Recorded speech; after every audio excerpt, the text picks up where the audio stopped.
Muy bien, vamos a Hebreos capítulo 4, versículo 9. Por favor, Hebreos 4, 9. Estamos estudiando la carta a los Hebreos. El domingo pasado vimos el capítulo 1, el miércoles vimos el capítulo 2 y hoy vamos a ver el 3 y el 4. Porque, como leí algunos comentaristas, sugieren, y estoy de acuerdo con ellos, que no debería de haber capítulo 3 y 4 porque hablan de lo mismo y son continuos, debiese ser un solo capítulo. Así que por eso estoy empezando en Hebreos 4, que es la conclusión de lo que se ve en el 3 y en el 4. El pasaje inicial es Hebreos 4:9, que dice: por consiguiente, queda todavía un reposo especial para el pueblo de Dios. El nombre del tema es queda un reposo para el pueblo de Dios. El nombre del tema no dice especial porque solo la NBI habla de especial. Esa palabra no está en el original.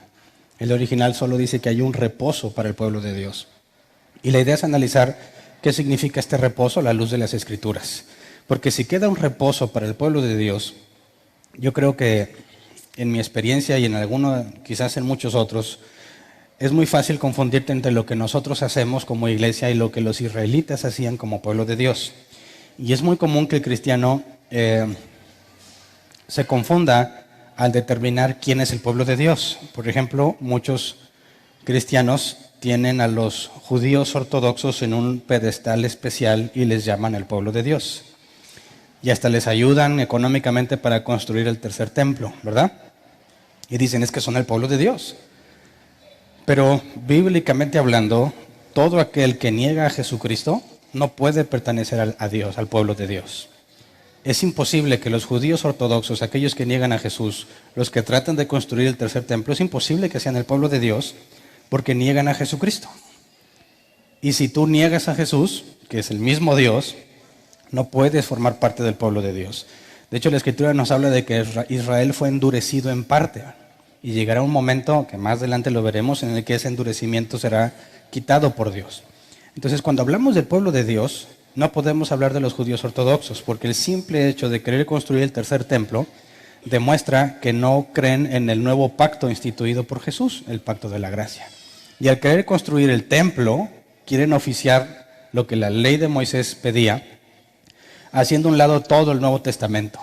Y que un cristiano les apoye a eso es lo más contradictorio que pudiera ser, ¿no? Si tú crees que Jesús es Dios y que Jesús instituyó un nuevo pacto, tal como estaba profetizado que sería, y luego apoyas a estos individuos a que construyan el tercer templo, bueno, es lo más incongruente que puedes hacer, ¿verdad? Y demuestra que definitivamente no entiendes qué es el pueblo de Dios. Así que al hablar de reposo y el pueblo de Dios, vamos a ver las dos cosas donde se entrelazan lo que es el pueblo de Dios y algunos israelitas. Porque Saulo de Tarso, siendo israelita, Jesús siendo israelita, como quiera, no cuentan como aquellos que fueron endurecidos, no tanto Jesús sino Saulo, porque a pesar de que perseguía la iglesia, Dios le concedió misericordia para trabajar ahora a favor de la iglesia. Entonces, cuando hablamos del reposo, también tengo que hablar de, no necesariamente nuestros amigos. Ya ves que le digo amigos a todo mundo, pero hay algunos en los que sí quiero reservarme esa palabra y no estoy seguro si llamarlos amigos, a los judaizantes. ¿Has conocido cristianos que quieren vivir como judíos? ¿Alguna vez te han tratado de convencer de que necesitas reposar, que tienes que guardar el sábado o que tienes que guardar el domingo? ¿Alguna vez te han tratado de convencer de celebrar la fiesta de los tabernáculos o de traer primicias, traer diezmos? Son personas que dicen ser cristianas, pero quieren imponer cosas en la iglesia que no pertenecen a la iglesia, que pertenecen al pacto según, a la ley según Moisés, a las cosas que eran sombra de lo que iba a venir. El tabernáculo y todo lo que se hacía y todas las ofrendas, diezmos y todo lo que implicaba que aquel sistema funcionara queda relegado. Es obsoleto todo eso porque hay un nuevo pacto. Entonces, ningún cristiano debería tratar de vivir como judío, ninguno. No puedes imponer cosas de la tradición judía, porque algunas ni siquiera son bíblicas las que tratan de imponer, y quieren convencernos de que el cristiano necesita hacerlas para agradar a Dios, y es un grave problema. Bíblicamente hablando, es imposible que puedas agradar a Dios haciendo obras, ¿verdad? Porque aún nuestras obras de justicia son como trapos de inmundicia para Él. Entonces, nuestro enfoque jamás debe ser integrar lo que la ley de Moisés dice a la iglesia. Pero aquí nos habla de que todavía hay un reposo para el pueblo de Dios. Y si tú lees la palabra griega es Shabbatón, que viene de Shabbat, que es un día de reposo. Entonces, el autor de los Hebreos nos dice que hay un día de reposo para el pueblo de Dios, pero vemos que en el Nuevo Testamento se hace una seria reprimenda contra aquellos que quieren judaizar la iglesia. Entonces, ¿cómo entendemos este reposo sin judaizar? ¿Cómo entendemos este reposo sin tratar de traer lo que se dijo en la ley de Moisés y tratar de ponerlo en la iglesia para que lo vivan? Por eso es importante que entendamos todo el contexto desde el capítulo 3 y el capítulo 4 para poder llegar a esta conclusión. Nuestro objetivo va a ser resolver bíblicamente o aclarar la duda en cuanto al reposo pendiente para el pueblo de Dios. Entonces analicemos el contexto. Vamos a empezar desde Hebreos 3, 1 y 2. En Hebreos 1 vimos que Jesús era superior a los ángeles, ¿verdad? Quedó demostrado. Se hicieron muchas citas al Antiguo Testamento que demuestran que el Mesías prometido, Jesús, tiene que ser mayor a los ángeles a pesar de que fue hecho hombre. Luego en el capítulo 2 vimos que Jesús compartió nuestra naturaleza, que Jesús fue hombre en toda la extensión de la palabra, pero que al mismo tiempo que era hombre, también era Dios. Y esto es importante que como cristianos lo entendamos. Jesús no era Zeus. En la mitología griega, Zeus, que vivían en el Olimpo, ocasionalmente visitaba la tierra y tenía relaciones sexuales con distintas mujeres y de ahí nacían semidioses. Lamentablemente muchos cristianos tratan de poner esa mitología en la Biblia y quieren ver a Jesús como un semidios, en el sentido de que Dios dejó el trono, o sea, se quedó vacío el trono, vino a la tierra, anduvo entre nosotros y era una especie de superhumano, un semidios tipo Hércules, que tenía poderes especiales que ningún ser humano tendría y que por eso pudo hacer lo que hizo. Y ya hemos demostrado en el capítulo 2 que Jesús fue humano en toda la extensión de la palabra, pero al mismo tiempo seguía siendo Dios. Y ese es un misterio. Un misterio es aquello que no podemos entender, pero que no es contradictorio. No es imposible, simplemente no sabemos cómo funciona. Es decir, muchas cosas en nuestro cerebro son un misterio. ¿Es por eso falso? No, toda nuestra actividad cognitiva es real, vivimos en base a esa, pero es un misterio cómo funciona. No lo sabemos, así que hay cosas que no sabemos cómo funcionan, pero eso no implica que no son reales. En el caso de Jesús, tiene una naturaleza humana y una naturaleza divina, y por eso era importante el capítulo 2 que lo analizamos la clase pasada. No puedes hablar de Jesús solamente como humano, ni solamente como Dios, sino como Dios que tomó carne humana para que pudiésemos verlo, para que pudiésemos relacionarnos con Él. Y vimos, lo quiero dejar como un contexto breve porque ya lo vimos a detalle, vimos que cuando Adán y Eva, porque vamos a volver a hablar de Adán y Eva en el Edén convivían con alguien que veían, ¿verdad? Si Dios es omnipresente, ¿cómo podían ver a alguien? Bueno, Dios tenía que tomar forma comprensible para nosotros en nuestras limitaciones para poder hablar con Él, para poder relacionarnos con Él. La zarza ardiente, el arca, la columna de fuego, la nube, el ángel que se apareció, bueno, el mensajero de Dios que apareció cuando Moisés y los ancianos subieron al monte y comieron con Él. Dios, que es imposible verlo, que es imposible conocerlo por su naturaleza divina, toma una forma que nosotros podamos comprender y con la cual podamos interactuar. Entonces, eso como lo demostramos en el capítulo 2, en el capítulo 3, cuando dice, por lo tanto, se asume que eso es algo que ya entendimos, ¿verdad? Por eso, si tú no tomaste la clase pasada, llévate el audio, al cabo es gratis. Te llevas el audio, lo analizas lo que se enseñó para poder entender más, de forma más completa la conclusión, porque dice, por lo tanto, hermanos, ustedes que han sido santificados y que tienen parte en el mismo llamamiento celestial, consideren a Jesús apóstol y sumo sacerdote de la fe que profesamos. Él fue fiel al que lo nombró, como lo fue también Moisés, en toda la casa de Dios. Y empieza a hacer una comparación entre Jesús y Moisés. Entonces, número 1 es, considera a Jesús apóstol y sumo sacerdote. Y en el capítulo 2, lo último que deja ver es que Jesús fue llamado sumo sacerdote, aunque lo analizaremos capítulos más adelante. Pero entonces, para ser sacerdote tenía que ser humano, ¿verdad? Pero fue un humano como nosotros que nunca pecó. Y al nunca pecar demuestra que aunque tenía nuestra naturaleza, no era pervertido como nosotros. Él fue fiel y él permaneció sin pecado. Entonces, fue coronado de gloria y honra, también lo vimos la clase pasada, y fue puesto en las alturas, está a la diestra del Padre. Todo ha sido sujetado a sus pies.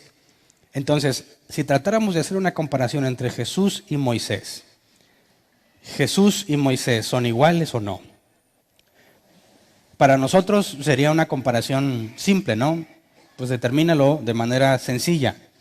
Si Jesús fuese un hombre normal, un hombre natural, no puede ser en cierta forma mayor a Moisés, ¿no? Es más, si Dios dijo de Moisés que con nadie hablaba como con él, cara a cara, y Jesús fuese un profeta más, no tendría comparación con Moisés. Pero si Jesús es Dios, si Jesús es el Verbo que tomó carne, la gloria de Dios invisible pero visible a través de la forma que tomó, entonces la comparación no tiene sentido porque Jesús no es simplemente un hombre, es Dios con forma de hombre. Así que si tú tratas de comparar a Jesús con Moisés, ¿quién sería mayor? Jesús. Simplemente porque Jesús es Dios. ¿Me explico? Así que cuando dice, consideren a Jesús apóstol y sumo sacerdote por la fe que profesamos, tiene que ver con el capítulo pasado y lo que veremos más adelante. Luego dice, él fue fiel al que lo nombró, como lo fue también Moisés en toda la casa de Dios. Así que empieza a hacer una comparación entre Moisés y Jesús. Leamos versículo 3 al 6.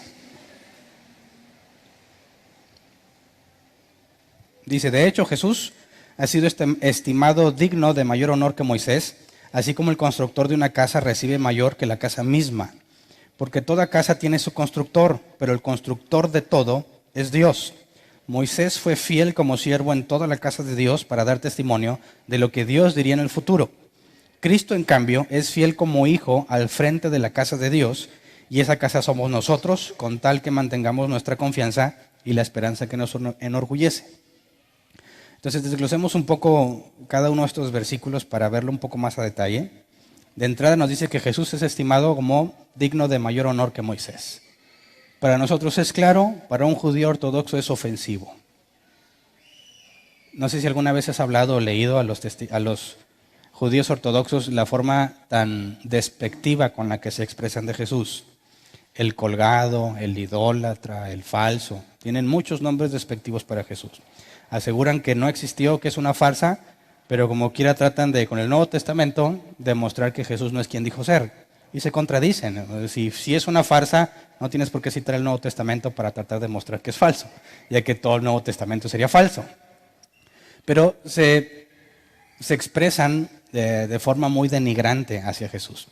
Entonces ahora, dile que Jesús es mayor que Moisés, te va a ir como Esteban, ¿verdad? Es desagradable, completamente incorrecto para ellos. No hay profeta mayor que Moisés para ellos. Gracias a Moisés tenían la ley, la Torá, con la cual podían relacionarse con Dios. Si ahora tú vienes y dices, como el autor de Hebreos, que Jesús es mayor a Moisés, es para ellos terriblemente incorrecto. Pero los argumentos que presenta el autor de Hebreos son simples.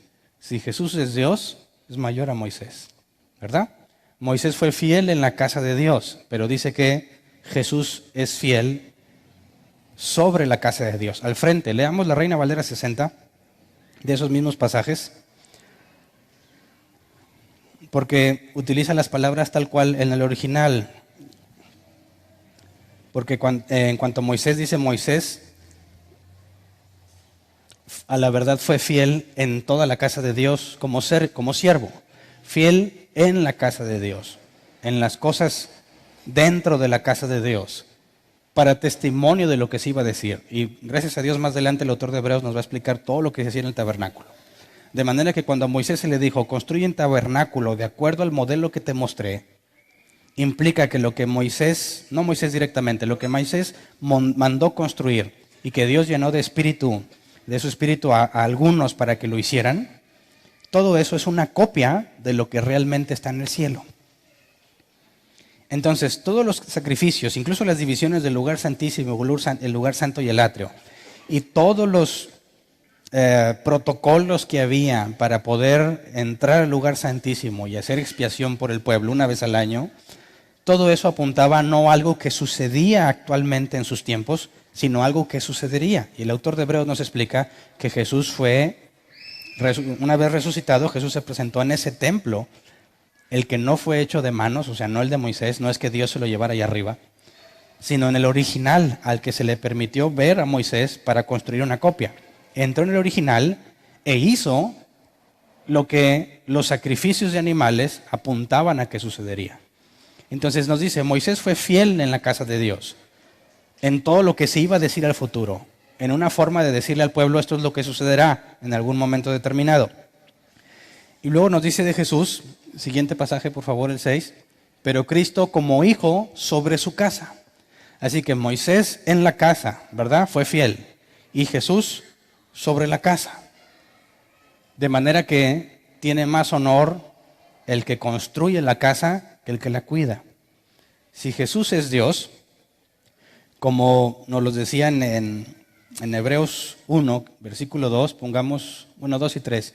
Hebreos 1, versículo 2 y 3, el propio autor nos decía desde un principio que Jesús no era solamente un hombre, sino que era Dios. ¿Me lo ponen, por favor? ¿O les gané yo? Sí, ahí está. El 1, capítulo 1, versículo 2 y 3. En estos días finales nos ha hablado por medio de su Hijo. A este lo designó heredero de todo y por medio de él hizo el universo. Ahora, recuerden que el domingo pasado creo que surgió una pregunta sobre las almas, que si había almas antes de la creación, ¿verdad? Y decíamos, bueno, antes de la creación, si hay algo antes de la creación, ese algo tiene que ser eterno, ¿verdad? Y tiene que ser atemporal, inmaterial. Sabemos que esos atributos, sobre todo la eternidad, tienen que ver con Dios. Si hubo algo antes de la creación, ese algo es Dios. Y si hubo algo más aparte de Dios, antes de que todo fuera creado, entonces Dios no es Dios, habría muchos, ¿verdad? Porque de la creación en adelante todo es una criatura. Todos somos criaturas de Dios. Los ángeles, los demonios, todos son creación de Dios. Si hay algo antes de la creación, ese algo no sería creado, ¿verdad? Porque es previo a la creación. Y el único ser no creado es Dios. Así que cuando dice, a este lo designó heredero de todo y por medio de él hizo el universo, nos habla de un atributo en Jesús que solo corresponde a Dios. El primer ser, el ser que no fue creado. Y luego dice, el Hijo es el resplandor de la gloria de Dios, la fiel imagen de lo que Él es y el que sostiene todas las cosas con su palabra poderosa. Entonces, no nada más lo creó, sino que lo sostiene. Ahora, Moisés fue fiel en la casa de Dios. Jesús sobre la casa de Dios. Jesús, en su naturaleza divina, sostiene el universo. ¿Hay comparación con Moisés? Claro que no. De hecho, hay un pasaje que dice, cuando Dios le habló a Salomón, le dijo que no habría nadie mayor que él, ¿verdad? Sin embargo, Jesús dijo, uno mayor que Salomón está aquí. Y algunos piensan, bueno, no puede ser cierto porque Dios dijo que no habría nadie mayor que Salomón, nadie más sabio que él. Sin embargo, Jesús era mayor a Salomón. ¿Cómo es posible? Bueno, porque Jesús no era un hombre natural. Es Dios mismo encarnado. Así que fácilmente podemos resolver esa supuesta contradicción. Ningún hombre será más sabio que Salomón, eso es cierto. Jesús es mayor a Salomón porque Jesús es Dios. Y no hay contradicción porque no hay ningún hombre natural mayor a Salomón y lo habrá. Pero Jesús no es solamente un hombre natural, es Dios. Entonces, el argumento es simple. Si Jesús es Dios, es mayor a Moisés. Pero luego empieza a demostrar, en cuanto a hechos, que lo que Jesús hizo es mucho mayor a lo que Moisés hizo. De hecho, hasta también habla de Josué. Todo esto para poder entrar al tema del reposo, porque leamos Hebreos 3, 7 al 14, cita el Salmo 95, que tiene que ver con el reposo de Dios prometido y tiene que ver con la rebelión que tuvieron los israelitas, que se narra en Números 13 y 14. Hebreos 3, 7 al 14 dice: por eso, como dice el Espíritu Santo, si ustedes oyen hoy su voz, no endurezcan el corazón como sucedió en la rebelión, en aquel día de prueba en el desierto. Ahí sus antepasados me tentaron y me pusieron a prueba, a pesar de haber visto mis obras 40 años. Por eso me enojé con aquella generación y dije: siempre se descarría su corazón y no han reconocido mis caminos. Así que en mi enojo hice este juramento: jamás entrarán en mi reposo. Cuídense, hermanos, de que ninguno de ustedes tenga un corazón pecaminoso e incrédulo que los haga apartarse del Dios vivo. Más bien, mientras dure ese hoy, anímense unos a otros cada día para que ninguno de ustedes se endurezca por el engaño del pecado. Hemos llegado a tener parte con Cristo, con tal que retengamos firme hasta el fin la confianza que tuvimos al principio. Entonces, aquí hay pasajes que parecen decirnos que puedes perder la salvación, ¿verdad? Como vimos en el tema pasado. Ahorita los voy a detallar para poder concluir bíblicamente si está hablando de que se puede perder la salvación o no. Pero el punto aquí más importante es que está citando el juramento que Dios hizo para su pueblo de que no entrarían en su reposo. Y ya que el pasaje inicial es que hay un reposo pendiente todavía para el pueblo de Dios, tenemos que entender a qué se refiere este salmo, porque el autor de Hebreos lo usa como prueba de que hay un reposo todavía pendiente. Así que leamos el Salmo 95 completo, son 11 versículos nada más. Dice: vengan, cantemos con júbilo al Señor, aclamemos a la roca de nuestra salvación, lleguemos ante Él con acción de gracias, aclamémosle con cánticos, porque el Señor es el gran Dios, el gran Rey sobre todos los dioses. En sus manos están los abismos de la tierra, suyas son las cumbres de los montes, suyo es el mar, porque Él lo hizo. Con sus manos formó la tierra firme. Pausa. ¿De quién habla este salmo? Del que formó la tierra firme y el mar. Según la carta a los Hebreos, ¿quién hizo el universo? ¿Quién hizo la tierra firme y el mar? Jesús. Como vimos el domingo pasado, el salmista, que la versión Septuaginta en el encabezado dice que es Salmo de David. David, ¿está hablando de Jesús directamente? No, porque él no conoce a Jesús. Está hablando de Dios, ¿verdad? Pero cuando habla sobre la creación, por lo que ahora sabemos en el Nuevo Testamento, que es Jesús quien hizo la creación, entonces está hablando de Jesús, ¿verdad? Recuerden que la Biblia fue escrita para nosotros, pero no a nosotros. Es decir, no somos los destinatarios, pero sí es para nosotros. Fue escrita en el idioma, en el contexto histórico de estas personas en ese tiempo, con cosas que ellos entendían y comprendían. Como la Biblia nos enseña que la revelación es progresiva, es decir, Dios no le dijo toda la verdad de un jalón a Adán, ni a Abraham, ni a Moisés, ni a los profetas, sino que poco a poco fue revelando cada vez más del misterio hasta que tenemos la culminación cuando Pablo dice: les revelaré un misterio que estuvo oculto desde las edades. Jesús dijo: toda la escritura, es decir, la ley y los profetas hablan de mí, aunque quienes la escribieron no sabían quién era Jesús. Entonces Dios va revelando de forma progresiva su voluntad, lo que Él ha planeado, y aún sigue teniendo reservas, cosas que no nos revela. Pero con la revelación que tenemos hasta el día de hoy, es fácil ver que cuando David escribió de esto, aunque él no sabe, está hablando de Jesús según lo que Dios ha revelado, ¿verdad? Versículo 6. Vengan, postrémonos reverentes, doblemos la rodilla ante el Señor nuestro Hacedor. Y para que diga Señor nuestro Hacedor, tiene que ver con la deidad de Jesús, ¿verdad? Porque Él es nuestro Dios y nosotros somos el pueblo de su prado, somos un rebaño bajo su cuidado. Y luego fíjate esta advertencia, que es la que cita el autor de los Hebreos. Si ustedes oyen hoy su voz, no endurezcan el corazón como en Meribá, como aquel día en Masá, en el desierto, cuando sus antepasados me tentaron, cuando me pusieron a prueba, a pesar de haber visto mis obras. 40 años estuve enojado con aquella generación y dije: son un pueblo mal encaminado que no reconoce mis senderos. Así que en mi enojo hice este juramento, jamás entrarán en mi reposo. Entonces, el autor de los Hebreos dice, aguas, no les vaya a pasar a ustedes esto mismo. Dios sacó a los israelitas de Egipto, ¿verdad? En el camino, que creo fue 1 año, 2 meses aproximadamente, hasta que llegaron al borde donde estaba la tierra prometida, mandan 12 espías, ¿verdad? Los 12 regresan con un reporte. 10 dan un reporte desfavorable y 2 un reporte favorable basado en la confianza en Dios. Josué y Caleb son los 2 que dan un reporte favorable, no por lo que vieron, sino basado en el Dios que conocieron. Y los otros 10 dicen que es imposible. Deciden, ahorita lo vamos a leer un poco más a detalle, deciden rebelarse contra Dios y Dios se enoja y los condena a vagar 40 años en el desierto. En su enojo juró que no entrarían en su reposo.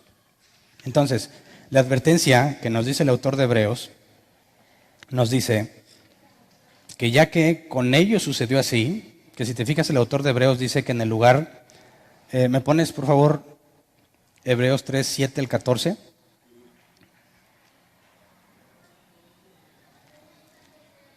Y si te fijas, el autor de Hebreos quita las palabras Meribá y Masá y las traduce según su significado.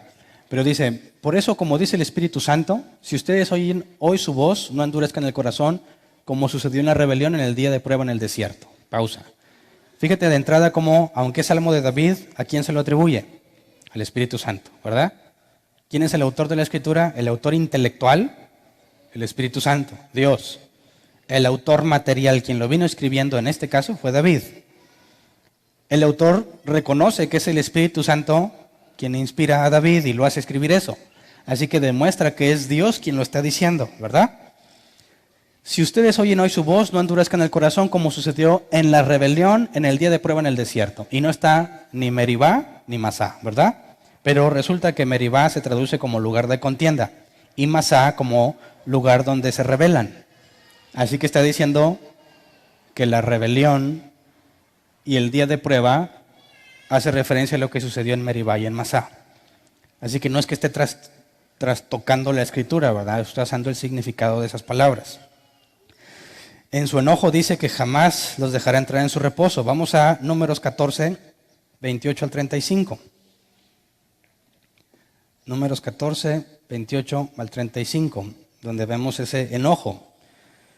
Dice, así que diles de parte de mía, Dios hablándole a Moisés, juro por mí mismo que haré que se les cumplan sus deseos. Los cadáveres de todos ustedes quedarán tirados en este desierto. Ninguno de los censados mayores de 20 años que murmuraron contra mí, tomará posesión de la tierra que les prometí. Solo entrará en ella Caleb, hijo de Jefoné, y Josué, hijo de Nun. También entrarán en la tierra los niños que ustedes dijeron que serían botín de guerra, y serán ellos los que gocen de la tierra que ustedes rechazaron.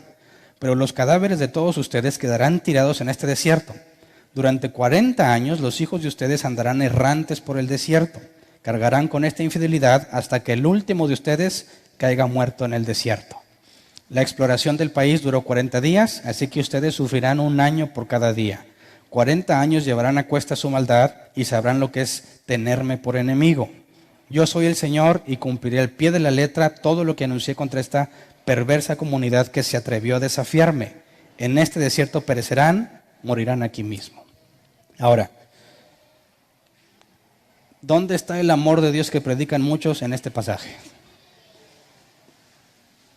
¿Dónde está el Dios que dicen, pero Dios no quiere que sufras? Y aquí dice, 40 años van a estar hasta que se mueran. Hasta que el último de ustedes se mueran. ¿Y quién fue el último? Moisés. Porque Aarón y Moisés están contados entre los que están malditos, aunque no por la misma razón. Los únicos que entraron fueron Josué y Caleb, ¿verdad? Entonces, fíjate, el autor de Hebreos dice, aguas, no te vaya a pasar lo que a ellos. Y esto te puede hacer pensar que si tú fuiste salvo y viniste al conocimiento de Dios, si te descuidas como estos, Dios te va a decir, ¿sabes qué? Ibas a entrar a mi reino, te iba a dar vida eterna, pero ya no. ¿Verdad? Entonces esta advertencia puede sugerir que cualquiera de nosotros está en un grave peligro de perder la salvación, aparentemente, ¿verdad? Si yo no leo más de Hebreos y saco la conclusión de aquí, pudiese ser entendible que concluyas de esa manera. Pero gracias a Dios el autor de Hebreos sigue explicando con más detalle qué fue lo que sucedió. Y con esa explicación podemos llegar a una conclusión completamente distinta a esa de pensar que si tú recibiste la salvación, Dios puede decidir quitártela como estos. Pero veamos que cuando estos desafían a Dios, cuando no quieren nada con Dios, veamos versículo 1 al 4 para ver qué clase de desafío es. Porque normalmente pensamos de esa gente que vivió en ese tiempo y decimos, gente tan mala, ¿verdad? Si yo hubiera estado ahí, yo hubiera sido como Josué y Caleb. Yo le hubiera hecho caso a Dios, yo así me enfrentaba a los gigantes. Es lo que muchos decimos, ¿verdad? Leamos versículo 1 al 4. Aquella noche, toda la comunidad israelita se puso a gritar y a llorar. Pausa. Aquella noche es la noche en la que los espías regresaron y 10 dieron el informe desalentador. Y decían, no se puede, nos van a matar, somos como langostas para ellos. Josué y Caleb dijeron que sí se podía, no lo voy a leer, pero por decir eso trataron de matarlos a pedradas. Y entonces Dios interviene y les hace ver que los ha condenado a estar 40 años en el desierto. Pero entonces cuando dice aquella noche, toda la comunidad israelita se puso a gritar y a llorar.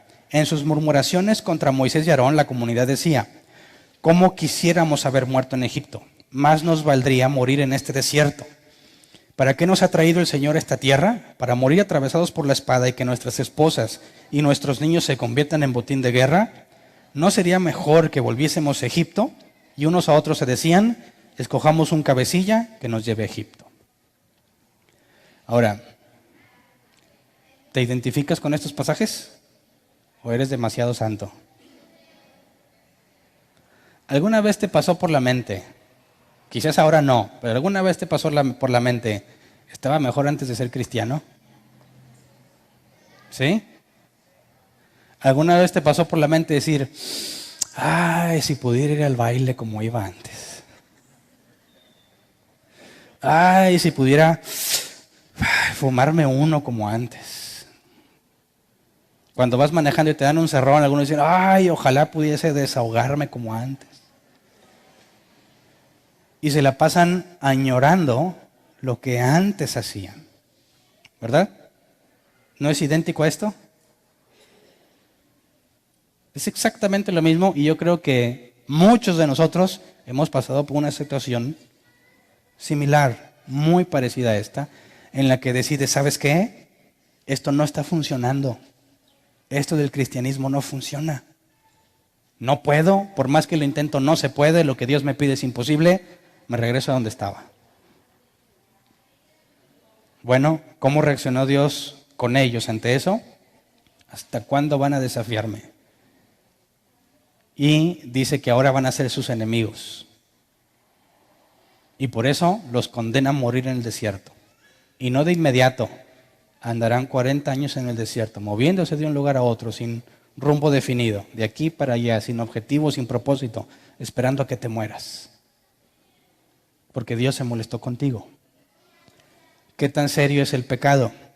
¿Qué tan serio es decir, esto no me gusta, yo estaba mejor antes? ¿A quién desprecias? A Dios, ¿verdad? Y hay unos que se dicen cristianos que han ido peor todavía, que han levantado su becerro dorado y dicen, mira, hay cosas que no me gustan en la iglesia, pero vamos a eliminarlas, vamos a hacer que la gente se sienta a gusto y hacen que la iglesia parezca cada vez menos algo que tiene que ver con Dios y que parezca cada vez más algo que te va a hacer sentir cómodo. No hablemos de esto porque la gente se molesta. No hablemos de esto otro porque se pueden enojar. Que las predicaciones duren 15 minutos porque se nos desesperan. Ustedes ya vieron que a mí me vale esa parte, ¿verdad? Que las reuniones sean, no sé, lo más rápido porque la gente tiene compromisos. Hay mucho enfoque en que la gente se sienta a gusto según las cosas que hacen en el mundo para que no se vayan. Cuando el pueblo le dijo, basta, regresémonos a Egipto, estábamos mejor allá, Dios dice, suficiente. No vas a entrar a mi reposo, y lo juró por sí mismo. Era imposible hacerlo cambiar de opinión. Y el pueblo, vemos en el capítulo 15 que el pueblo se levantó y quisiera pelear contra los de aquella región. Y Moisés les dijo, no vayan, de nada les va a servir porque Dios no está con ustedes. Se pusieron necios y quisieron ir. Dijeron, pues Dios con nosotros, y lo declararon en fe. Se fueron a pelear y regresaron humillados. Tal como le pasa a muchos otros que por ahí andan haciendo declaraciones de fe. ¿Por qué? Porque Dios no estaba con ellos. Dios no había dado la orden. Y si tú te quieres poner a declarar y a creer cosas que Dios no ha dicho, es tu problema y te va a ir mal por eso. Te vas a enfrentar con la vida real, con el mundo real. Aquel que no te obedece ni te hace caso en tus declaraciones. Entonces, el autor de Hebreos nos dice, estos que vieron milagros, la columna de fuego, el mar que se abrió, ¿verdad? Todos los milagros que vieron, el agua que salió de la roca, todo lo que vieron, les importó poco cuando vieron un problema enfrente que pensaban que no podían resolver. Y decidieron regresar y Dios decide terminarlos. Dios no les tiene paciencia. Y quisiera que entendiéramos que ese es el Dios de la Biblia, no el que muchos predican. El que muchos predican sería incapaz de hacer esto que la Biblia dice que Dios hizo, ¿verdad? Y si tú les dices, no es cierto, Dios en cualquier momento, cualquiera de ustedes puede decirles, basta, ya me fastidiaste. Aunque me pidas perdón, no te voy a perdonar, tú ya no vas a estar parte aquí. Y muchos cristianos dicen, no, mi Dios no haría eso. Y es cierto, su Dios no lo haría porque se lo inventó. Hizo un Dios, hizo su becerro de oro. Dijo, este Dios es el que me gusta, mira, este sí me ama, me perdona todo. Y el día final del juicio, pues a todos les va a dar chance, porque Él nos ama. Así que tiene su becerro de oro. ¿Me explico? Y le adora y todos los domingos va y le canta. Y quiere agradar a ese becerro de oro, al Dios que ellos mismos han formado para complacer sus propios deseos. Un Dios al que si le das dinero, lo comprometes. Un Dios al que si dices, pues yo creo en ti, ya le hicieron manita de puerco para que les cumpla sus deseos. Un Dios en el que si se juntan suficiente cantidad de personas, aquí o en la macroplaza, Dios se los va a conceder. Ese Dios no está en la Biblia. Ese es su becerro de oro que se han hecho ellos mismos. Y lo que podemos ver aquí es que Dios no va a ser paciente para con todos. Y algunos le van a decir, basta, me fastidias, en mi enojo juro, jamás entrarás en mi reposo. Pero muchos no esperan que Dios haga eso, ¿verdad? Viven como quieren en toda la semana, hacen el mugrero que quieren y vienen y piensan que porque cantan o porque escuchan una predicación están a cuentas con Dios. Falso. Completamente falso. El punto a entender aquí es, ¿por qué? ¿Qué hace que Dios diga, hasta aquí, ya me cansaste, ya no te voy a dar oportunidad? Es importante entenderlo. Vamos a Hebreos 3, 15 al 19.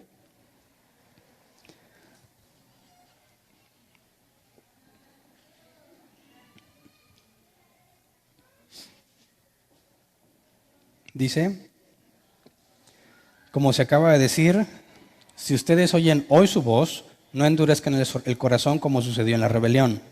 Ahora bien, ¿quiénes fueron los que oyeron y se rebelaron? ¿No fueron acaso todos los que salieron de Egipto guiados por Moisés? ¿Y con quiénes se enojó Dios durante 40 años? ¿No fue acaso con los que pecaron, los cuales cayeron muertos en el desierto? ¿Y a quiénes juró Dios que jamás entrarían en su reposo, sino los que desobedecieron? Como podemos ver, no pudieron entrar por causa de su incredulidad. En pocas palabras, porque no tenían fe. Así que fíjate bien, todos esos que no quisieron entrar y que Dios los maldijo a vagar 40 años en el desierto, junto con los inocentes, ¿verdad? Hasta que murieran, a todos esos, ¿eran personas llenas de fe? ¿Eran personas que confiaban en Dios? No, eran personas que no tenían fe. Y sabemos que la salvación es mediante la fe, gracias a Jesús. Así que estás hablando de estos que fueron malditos 40 años en el desierto. ¿Estás hablando de gente llena de fe que buscaba a Dios y que se equivocó? No, estás hablando de cabras locas. Gente que ya anda en la bola, ¿verdad? Gente que anda en el pueblo y dicen que aman a Dios, pero no tienen fe en Él. Ahora entendamos fe, que en el Nuevo Testamento la palabra pistes o pisteuo, la conjugación, tiene que ver con ser persuadido. Y sabemos que sin fe es imposible agradar a Dios. Y que la salvación llega por medio de la fe. Entonces, todos los que fueron muertos en el desierto, por esta causa, ya que Aarón y Moisés fue otra la causa, todos estos eran personas que seguían a Dios buscando un beneficio propio. ¿Verdad? Todo de aquel, bueno, para no hablar más de otras partes, aquí, todo el que viene a buscar una vida mejor, está haciéndolo de forma incorrecta, porque no es para eso que buscamos a Dios. Todo aquel que dice, oye, pues es que yo quiero sanar y me dijeron que Dios me podía sanar y vengo buscando a Dios para que me sane, tal vez consigas que Dios te sane, pero después de eso te vas a ir, porque tú no estás buscando a Dios, estás buscando su beneficio. Todo el que dices que tengo problemas en mi familia y necesito que Dios me restaure, yo lo he visto muchísimas veces, quizás Dios solucione ciertos problemas en tu familia y una vez solucionados te vas a ir, porque tú no estabas buscando a Dios, buscas un beneficio.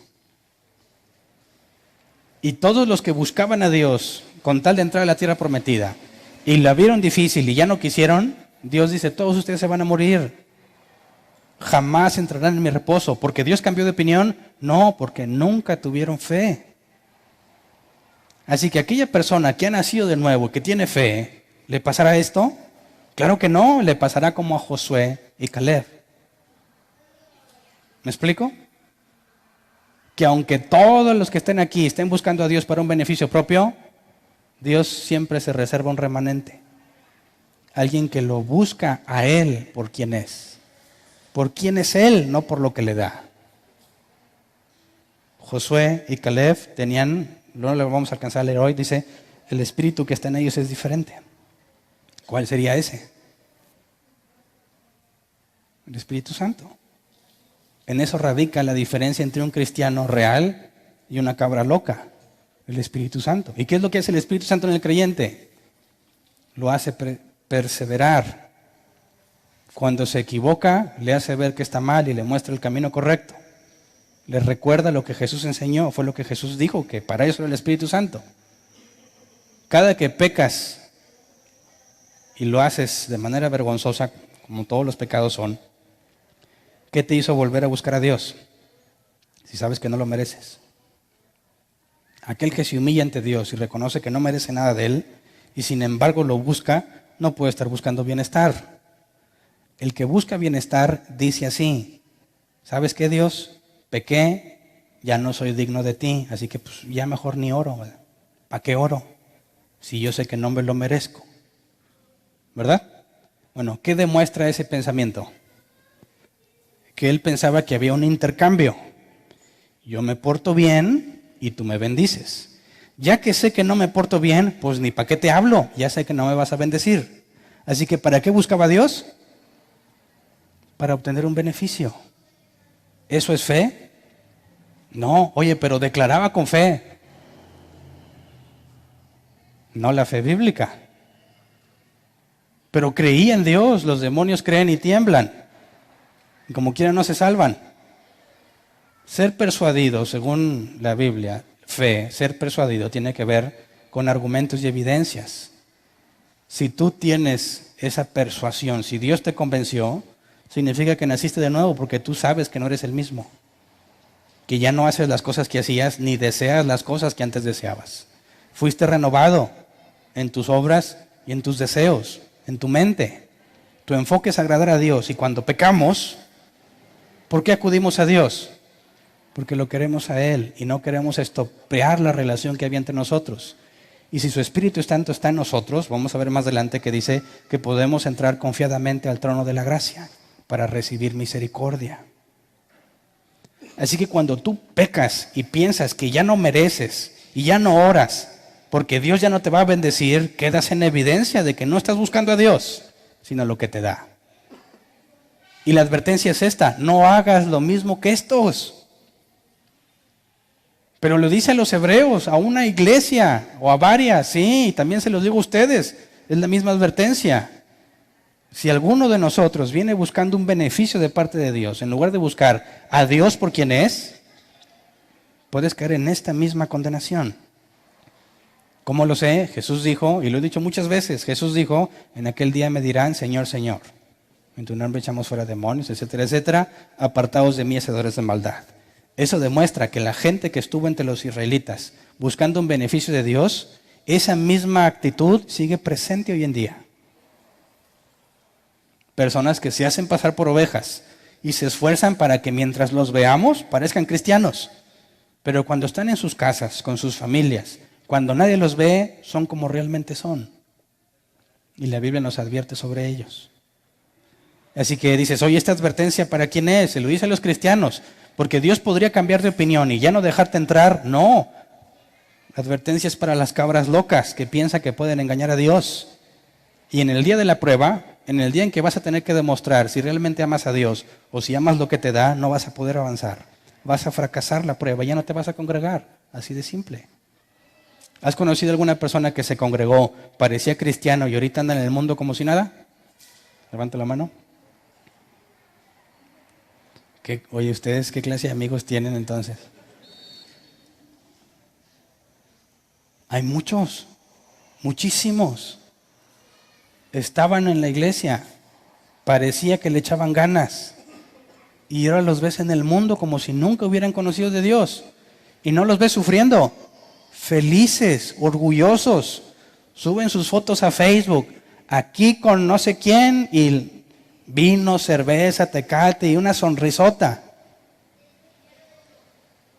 La forma en la que hablan, en la que viven, en la que presumen su bienestar, deja en evidencia que eran unas cabras locas, que nunca tuvieron fe en Dios. Como vimos el miércoles, un verdadero hijo de Dios es como el mercader que encontró una perla de gran precio y vendió todo lo que tenía con tal de comprarla.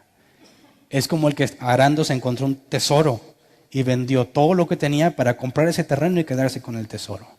Así se comportan los que tienen el Espíritu Santo. Aman a Dios sobre todas las cosas, no a lo que les da.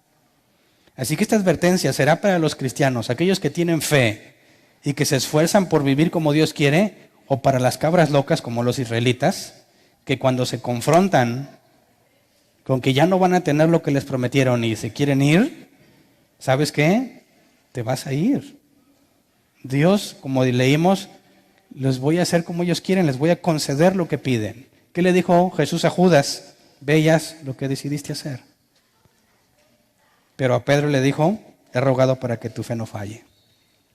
Así que no está hablando de que pierdas tu salvación. Habla de aquellos que tratan de engañar a Dios y que quizás nos engañen a nosotros. Que parece que buscan a Dios, pero lo que buscan es un beneficio. Por eso dice, ¿a quiénes juró Dios que jamás entrarían en su reposo? Sino a los que desobedecieron. Como podemos ver, no pudieron entrar por causa de su incredulidad. No es que Dios les negara la puerta, es que nunca tuvieron acceso. Y en ese momento Dios manifestó quiénes eran, tal como ha prometido para la iglesia. Los falsos maestros van a empezar a salir y van a quedar manifiestos si la iglesia trabaja como la Biblia enseña, si la iglesia aplica Mateo 18. Ahora, Hebreos 4, 1 al 2, para empezar a sacar la conclusión final de este capítulo. Dice, cuidémonos por tanto, no sea que aunque la promesa de entrar en su reposo sigue vigente, alguno de ustedes parezca quedarse atrás, porque a nosotros, lo mismo que a ellos, se nos ha anunciado la buena noticia. Pero el mensaje que escucharon no les sirvió de nada porque no se unieron en la fe a los que habían prestado atención a ese mensaje. Y aquí está todavía más claro, ¿verdad? Puede haber personas que escuchen el Evangelio. Y más, puede haber entre nosotros personas así. Que escucharon una predicación, que escucharon algún mensaje, alguien les habló y yo quiero conocer de Dios. Y vienen y empiezan a congregarse aquí y tratan de vivir la vida cristiana. Lo que nosotros no sabemos es su motivación, pero Dios sí la sabe. Así que si tú vienes tratando de vivir la vida cristiana, pero no tienes fe en el Hijo de Dios, de nada sirve. Pero el mensaje que escucharon No les sirvió de nada porque no se unieron en la fe a los que habían prestado atención a ese mensaje. Y lo más importante del asunto es que la fe no es algo que tú puedas generar, ya que no te puedes persuadir a ti mismo. Tienes que ser persuadido por Dios y es Dios quien da la fe. Así que la advertencia es clara y simple. A todo el que viene simulando fe, no va a durar mucho. De nada te sirve. Y vas a quedar en evidencia. Y no porque Dios te cierre la puerta, sino porque cuando llegue la prueba, ¿qué va a pasar contigo? Te vas a regresar. Jesús enseñó eso en la parábola de los sembradores, ¿no? Hay una semilla que cae y como no tiene profundidad, crece rápidamente. Pero llegan las cosas de los problemas de la vida cotidiana y se aparta porque no tenía raíz. Dios le negó la salvación, nunca la tuvo. Eran buenos actores, sabían aparentar, pero nunca fueron en realidad personas con fe. Entonces, en este punto, no sea que, cuando dice el versículo 1, aunque la promesa de entrar en su reposo sigue vigente, algunos de ustedes parecen quedarse atrás. Dice que la promesa que está citada en el Salmo de entrar a su reposo sigue vigente. Según el autor de los Hebreos, aún puedes entrar en el reposo de Dios. ¿De dónde se sacó semejante idea? ¿Cómo podemos concluir que nos está diciendo la verdad? Y luego dice el versículo 3, en tal reposo entramos los que somos creyentes, conforme Dios ha dicho, así que en mi enojo hice este juramento, jamás entrarán en mi reposo. Luego dice, es cierto que su trabajo quedó terminado en la creación del mundo. El séptimo día reposó Dios de todas sus obras, ¿verdad? Lo que el autor de Hebreos está diciendo que ese reposo aún no ha terminado. Si yo te preguntara, ¿qué hizo en el día séptimo? Muchos dicen, nada, ¿verdad? En 6 días hizo Dios la creación, ¿verdad? ¿Y el séptimo? Dicen algunos, nada. ¿Cómo que nada? Porque en ese día reposó, ¿verdad? Bueno, ¿y en el día octavo? ¿Qué hizo? No sé, yo no estaba viéndolo ahí. Bueno, si el día séptimo no hizo nada, algunos como yo hace muchos años decíamos, bueno, pues Dios le echó todas las ganas el día sexto. Acabó y dijo, como ya estaba el Edén y todo, no sé si se hizo una hamaca o algo y este es un día de descanso. Y se acostó a reposar, a descansar, pero eso implica un problema, ¿no? Dios ya no sería ni perfecto ni todopoderoso.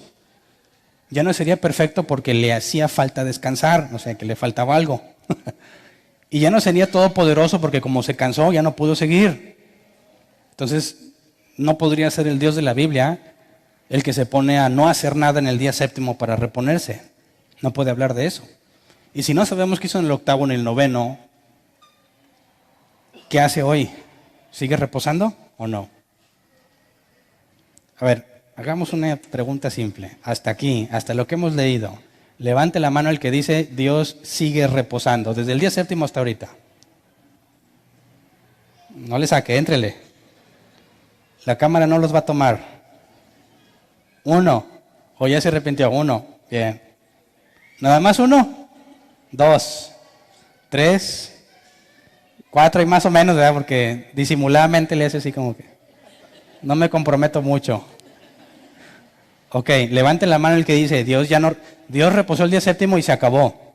Ahorita no está reposando todavía. Levante la mano. Yo espero ver a todos los demás con la mano levantada, ¿verdad? Excepto los 6 que levantaron la mano al principio. Ok, si es verdad esa postura que según veo la mayoría pensaría, ¿cómo puede quedar todavía reposo para el pueblo de Dios? Ese es el meollo del asunto. ¿Qué hizo Dios en el día séptimo? ¿Y cómo es que sigue vigente? ¿Cómo es que ese reposo aún es ofrecido? ¿Qué es el reposo entonces? Hablando de Dios, ¿verdad? Entonces, sigamos leyendo. Es cierto, dice al final del versículo 13, es cierto que su trabajo quedó terminado con la creación del mundo. Pues en algún lugar se ha dicho así del séptimo día, y en el séptimo día reposó Dios de todas sus obras. Y en el pasaje citado también dice, jamás entrarán en mi reposo. Sin embargo, todavía falta que algunos entren en ese reposo, y los primeros a quienes se les anunció la buena noticia no entraron por causa de su desobediencia. Por eso, Dios volvió a fijar un día, que es hoy, cuando mucho después declaró por medio de David lo que ya se había mencionado. Si ustedes oyen hoy su voz, no endurezcan el corazón. Si Josué les hubiera dado el reposo, Dios no habría hablado posteriormente de otro día. Y parece muy rebuscado y complicado, ¿verdad? Pero vámonos despacio, porque cuando cita el Salmo 95, lo utiliza como prueba de su conclusión de que aún está vigente el reposo. ¿Ok? Así que la clave está en el Salmo 95. Y por eso dice en el versículo 3, dice, en el tal reposo entramos los que somos creyentes conforme Dios ha dicho. Así que en mi enojo hice este juramento, jamás entrarán en mi reposo. Y esa es la primera pregunta que nos tengamos que hacer. ¿Cuándo hizo este juramento? Lo vimos que está en Números 14, ¿verdad? No puedo decir la fecha exacta, no me acuerdo. Lo que sí sé es que aproximadamente entre Números 14 y cuando se escribió el Salmo 95, hay aproximadamente 500 años. ¿Ok? Ahora, ¿cuánto tiempo habrá desde cuando estaban en Meribá y en Masá?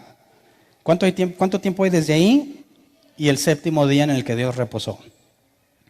Tampoco sé, si alguien me dice se lo agradecería, pero son muchísimos años, ¿verdad? Entonces, perdón, cuando Dios les dice a los israelitas, a todos los que estaban chillando y llorando y querían regresarse, jamás entrarán en mi reposo, ¿qué implica? Que en ese día, en Números 14, en ese día, aún podías entrar en ese reposo, ¿verdad? Y si en el día séptimo Dios reposó y les dice, ustedes no van a entrar en mi reposo, por lo menos sabemos que en ese día, el día que se rebelaron, todavía estaba vigente, ¿verdad? Si no, no podrías entrar ahí. Entonces, de entrada sabemos que del séptimo día a la rebelión en Meribá y Masá, aún estaba vigente. Ahora, el Salmo 95 dice,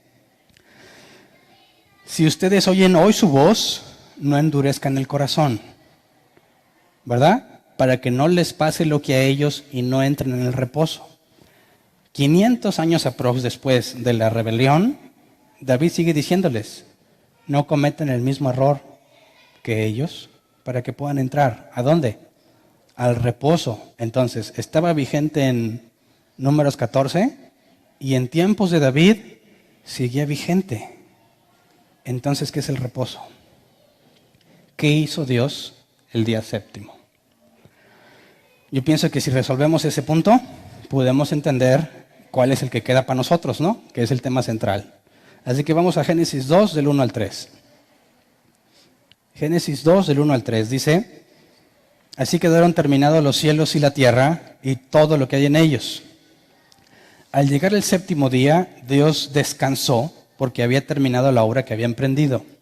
Dios bendijo el séptimo día y lo santificó porque en ese día descansó de toda su obra creadora. Entonces vemos que en ese día Dios descansó, ¿verdad? Y no podemos decir que Dios no hizo nada en ese día, ¿verdad? Ese día lo definió para el reposo. Ahora, cuando habla de descansó, la palabra hebrea es Shabbat, que se traduce como cesar, desistir o descansar. El autor de los Hebreos nos dice que si Josué les hubiera dado el reposo, Dios no habría hablado posteriormente de otro día. Cuando los israelitas, por medio de Josué, entraron a la tierra prometida, ¿obtuvieron el reposo de Dios? ¿Sí o no? Acabamos de leer que no. ¿Por qué? ¿Cómo sabemos? Porque David sigue diciendo que la promesa está vigente. No endurezcas tu voz para que puedas entrar al reposo de Dios. Entonces, lo que Josué les dio no fue el reposo de Dios, fue un reposo externo. ¿Qué es ese reposo? El autor hace una relación entre la palabra en el original, pero no utiliza el hebreo. Ya habíamos visto que el autor de Hebreos utiliza la Septuaginta. Y les recuerdo que era la Septuaginta una traducción de todo el Antiguo Testamento a griego. En el periodo del último profeta Jesús, en Egipto, el rey de Egipto mandó que se tradujera y se hizo por medio de 70 sabios, se supone, la traducción. Por eso es la Septuaginta, la de los 70. Ahí está en griego. Y ellos se dieron a la tarea, siendo hebreos, se dieron a la tarea de traducir todo el hebreo a griego. Las citas que el autor de los Hebreos ha usado del Antiguo Testamento están en la Septuaginta. Así que si vamos a la Septuaginta, en ese mismo Génesis 2, 2 y 3, la palabra reposo en la Septuaginta es katapauo, que se traduce como hacer cesar o descansar. Si tú te vas al Salmo 95, cuando dice que jamás entrará en el reposo, utiliza la misma palabra. Utiliza katapausis, que es lugar de descanso, que proviene de katapauo, que es hacer cesar o descansar. Cuando dice que Josué no les dio el reposo, utiliza la misma palabra. Entonces, en el Antiguo Testamento y en el Nuevo se hace referencia a esa misma palabra en griego. De manera que está hablando de lo mismo. Ahora, ¿cómo es que Dios reposó el séptimo día y ese reposo sigue vigente? Vamos a Juan 5:17. Nada más para tratar de entender en palabras de Jesús algo. Juan 5:17. Dice, pero Jesús le respondía, mi Padre aún hoy está trabajando y yo también trabajo. Entonces, quienes dijeron que Dios no está reposando ahorita, ¿tenían razón o no? Jesús dice, mi Padre aún hoy está trabajando y yo también trabajo. En tiempos de Jesús, ¿Dios estaba reposando? ¿Sí o no? ¿No? Entonces, ¿de dónde se saca que todavía hay un reposo para nosotros? Si tú dices, bueno, sí, entonces ¿por qué estaba trabajando? Porque reposo no es dejar de trabajar. Veamos algunos ejemplos. Deuteronomio 12, 9 al 10. Deuteronomio 12, 9 al 10. Dice, pues todavía no han entrado en el reposo ni en la herencia que les da el Señor su Dios. Pero ustedes cruzarán el río Jordán y vivirán en la tierra que el Señor su Dios les da en herencia. Él los librará de sus enemigos que los rodean y ustedes vivirán seguros. Así que para ellos el reposo al entrar en la tierra prometida, ¿cómo se entendía? Todavía no han entrado en el reposo ni en la herencia que les da el Señor su Dios, ¿verdad? Dice, pero ustedes cruzarán y vivirán en la tierra que el Señor su Dios les da en herencia. Él los librará de sus enemigos que los rodean y ustedes vivirán seguros. La idea de reposo en este pasaje y lo que se les prometió a los israelitas, que el autor de Hebreos nos dice que no es el reposo del séptimo día, es el reposo que se les dio a ellos, es librarlos de sus enemigos y vivir seguros. En el séptimo día, ¿qué hizo Dios? Cuando entremos a Génesis capítulo 1 y 2 lo veremos más a detalle. Ahorita se los explico así en grandes rasgos. ¿Cómo se llama el lugar donde Dios habita? Alguien que me diga. ¿Cómo era llamado el tabernáculo? El templo de Dios, ¿verdad? El edificio que construyó Salomón ¿era qué? El templo de Dios. ¿En qué momento fue templo de Dios? ¿Cuando quedó acabada la obra? Terminó el edificio, los 7 años que le tomó y dijo, ahí está el templo de Dios. ¿Ya era templo? No. En la inauguración, la presencia de Dios vino y moró en el templo. Y entonces ahora sí es templo de Dios. ¿Me explico? El lugar donde Dios habita es santo. Dios le dijo a Moisés, quita las sandalias de tus pies porque el lugar que pisas, según el corito, santo es. Porque ahí estaba Dios. El templo de Dios, el lugar donde Él vive es un lugar santo, ¿verdad? Ok. Recordemos, que no tengo el tiempo, recordemos brevemente la creación. Génesis 1 y 2. En 6 días creó todo. ¿Y el séptimo? Reposó. Ok. Génesis 2 y 3. ¿Dónde estaba habitando Dios? Después de que creó todo. En Edén, ¿verdad? ¿Qué era el Edén entonces? El lugar donde Dios habita. ¿Y qué era ese lugar entonces? ¿Qué era la tierra, el lugar donde Dios habitaba? Templo de Dios, ¿verdad? Porque ahí está habitando. Ahora, si Dios reposó el día séptimo, cuando acabó de crear todos los cielos y la tierra en 6 días, acuérdate del templo de Salomón, Él en 7 años acabó de construirlo. ¿Qué fue lo que tuvo que pasar al final para que ese lugar ahora sí fuese útil? Era un edificio construido que nadie podía ocupar, nadie hacía nada, hasta que Dios estuviera allí. ¿Qué pasó en el séptimo día en la tierra? Cuando Dios vino a reposar. Vamos a un salmo. Creo que David lo dice literalmente.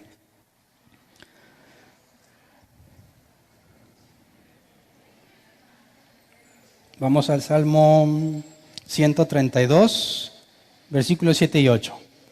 Salmo 132, 7 y 8 dice: vayamos hasta su morada, posémonos ante el estrado de sus pies. Levántate, Señor, ven a tu lugar de reposo, tú y tu arca poderosa. Luego versículo 13 y 14. El Señor ha escogido a Sión, su deseo es hacer de este monte su morada. Este será para siempre mi lugar de reposo, aquí pondré mi trono porque así lo deseo. El lugar donde Dios habita, que en ese caso fue el monte de Sión, ¿qué hacía Dios ahí donde habitaba Él? Según este pasaje, ¿qué hacía ahí? Será siempre mi lugar de reposo, aquí pondré mi trono. ¿Qué significa que Dios tenga su trono ahí?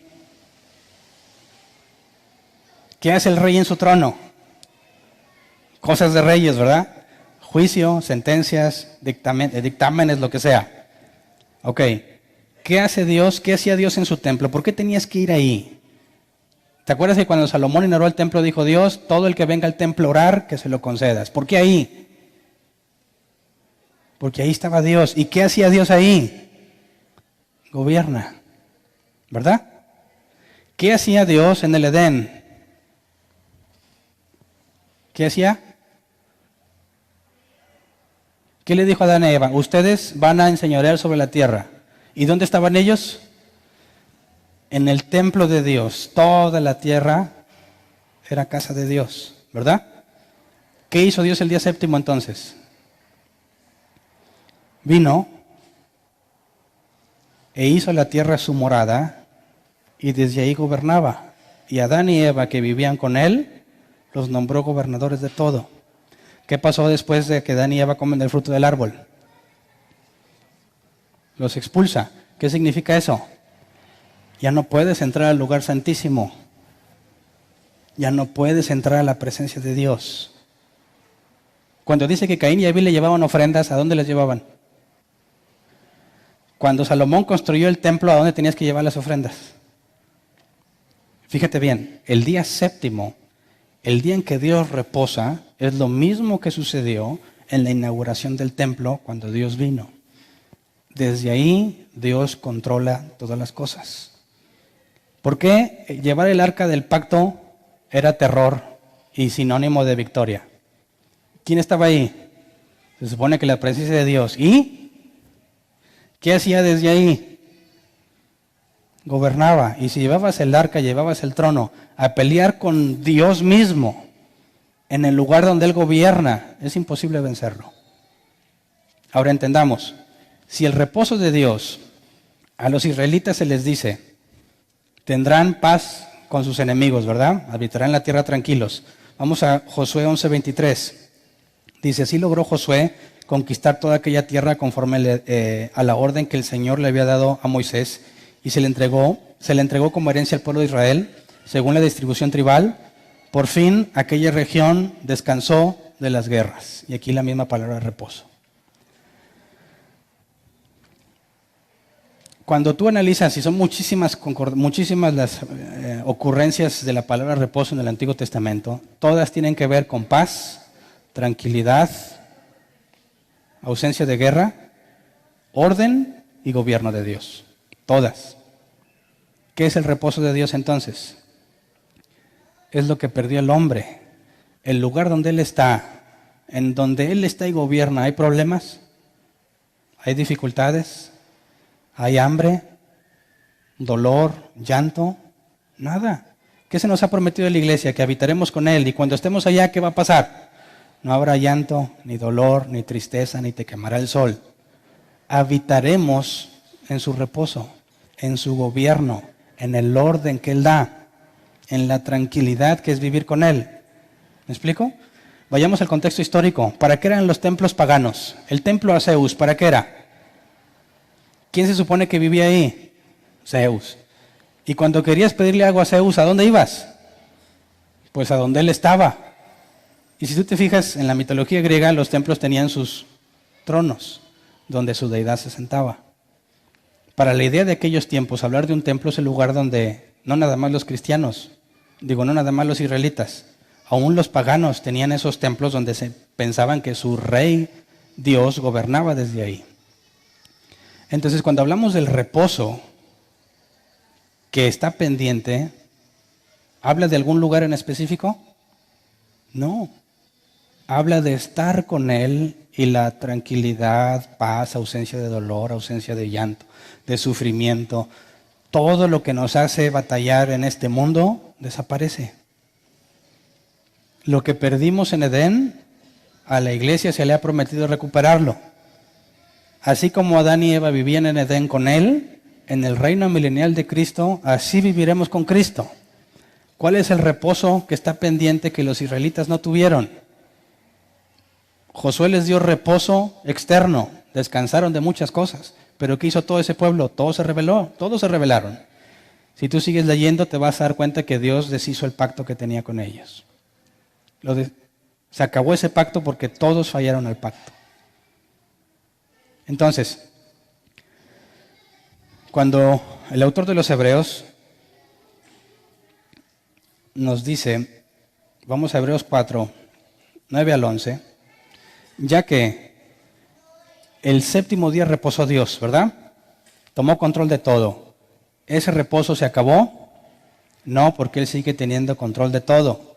Lo que se nos impide es disfrutarlo, ¿verdad?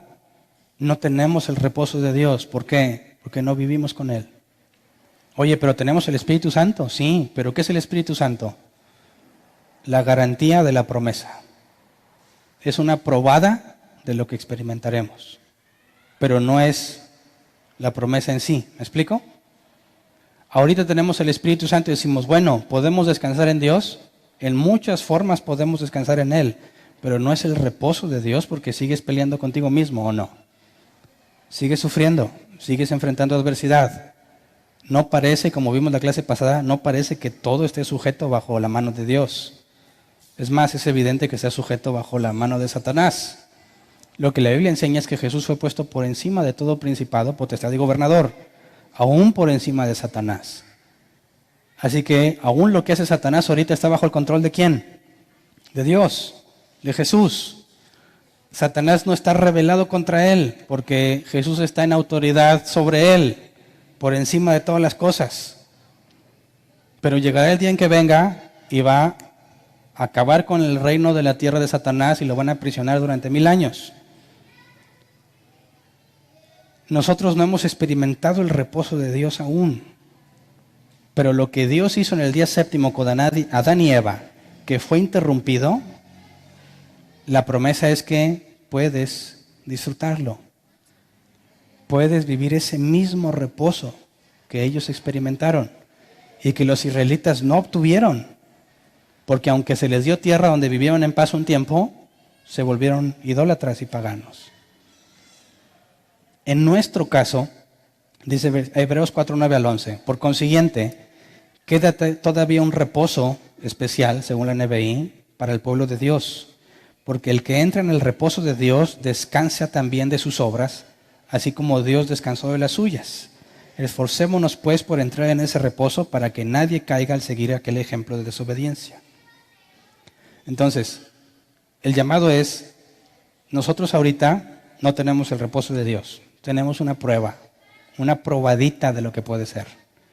Pero llegará el día. La advertencia es, no vivas como estos, que no tenían fe, pero querían alcanzar la promesa. Es imposible. Pero cuando el salmista dice, no endurezcas hoy tu corazón, el autor de la carta a los Hebreos dice, esa misma promesa sigue vigente. ¿Cuál es ese hoy? Es fácil de comprenderlo. La Biblia dice que Dios promete que si te arrepientes te perdona. ¿Es cierto? Dios no rechaza un corazón contrito y humillado. No importa quién seas, si nunca has conocido de Dios, si te humillas y le pides perdón, genuinamente, si te arrepientes, te va a perdonar, ¿verdad? La Biblia dice, Jesús dijo que ese no es el problema. El problema no es que Dios no te quiera perdonar. Jesús dijo, la condenación es esta, que la luz vino al mundo y los hombres amaron más las tinieblas porque sus obras eran malas. Así que el problema es que la persona no pide perdón. ¿Ok? Ahora, el salmista dice, si hoy escuchas su voz, no te rebeles, no te endurezcas. Porque la promesa es que Dios va a perdonar al que se arrepienta, pero en ningún momento se promete que va a preservar tu vida hasta que te arrepientas. ¿Me explico? Si tú te arrepientes, hoy tienes vida, Dios te va a perdonar. Pero no hay ninguna garantía de que Dios te va a esperar hasta que te arrepientas, porque te puedes morir hoy o mañana. Así que cuando dice, es hoy el día, es porque ya que ninguno de nosotros sabe cuándo va a morir, no te puedes dar el lujo de decir después. He conocido casos muy lamentables de personas que en ambos casos, el lamentable es cuando se les habla y no quieren y mueren en corto tiempo. Y otros que un día antes de que murieran conocieron verdades profundas de Dios que bíblicamente garantizan su salvación. Salmista dice, si oyes hoy su voz, no endurezcas tu corazón como aquellos. La vida no es segura de nadie. Lo que nosotros hacemos es que hoy vivo como si fuera el último, porque quiero entrar en ese reposo. ¿Cómo es que depende de mí? ¿Se acuerdan de santidad? En cuestión de salvación, ¿qué puedes hacer tú para salvarte? ¿Quién me dice? ¿Qué puedes hacer tú para salvarte? Nada, la salvación no es por obras. No depende del que quiere ni del que corre, sino de Dios que tiene misericordia, ¿verdad? Así que la salvación es monergismo, es algo que Dios hace. Ok, pero para la santidad, ahí es sinergismo. Dios trabaja en tu santidad y tú también trabajas en tu santidad. Aquel que diga, yo soy elegido de Dios, por lo tanto no necesito esforzarme, miente, porque la Biblia es clara en que tú tienes que esforzarte por alcanzar el reposo. Tienes que esforzarte por parecerte cada vez más a Jesús. Pero ya soy salvo. ¿Y?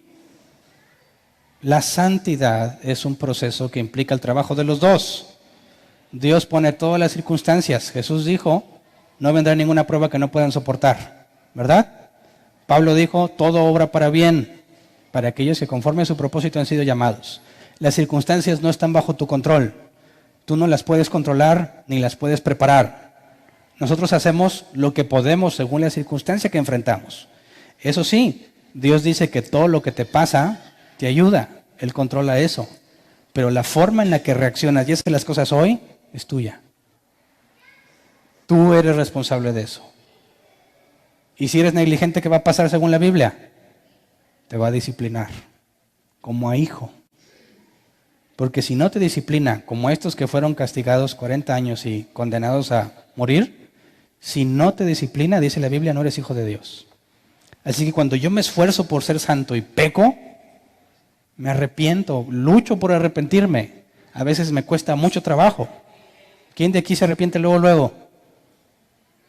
¿Quién de aquí dijo, pues pequé, ni me gustó, pero pequé? Nadie. Todos lo hicimos porque pensábamos que era lo que más nos convenía, lo que más nos gustaba hacer en ese momento.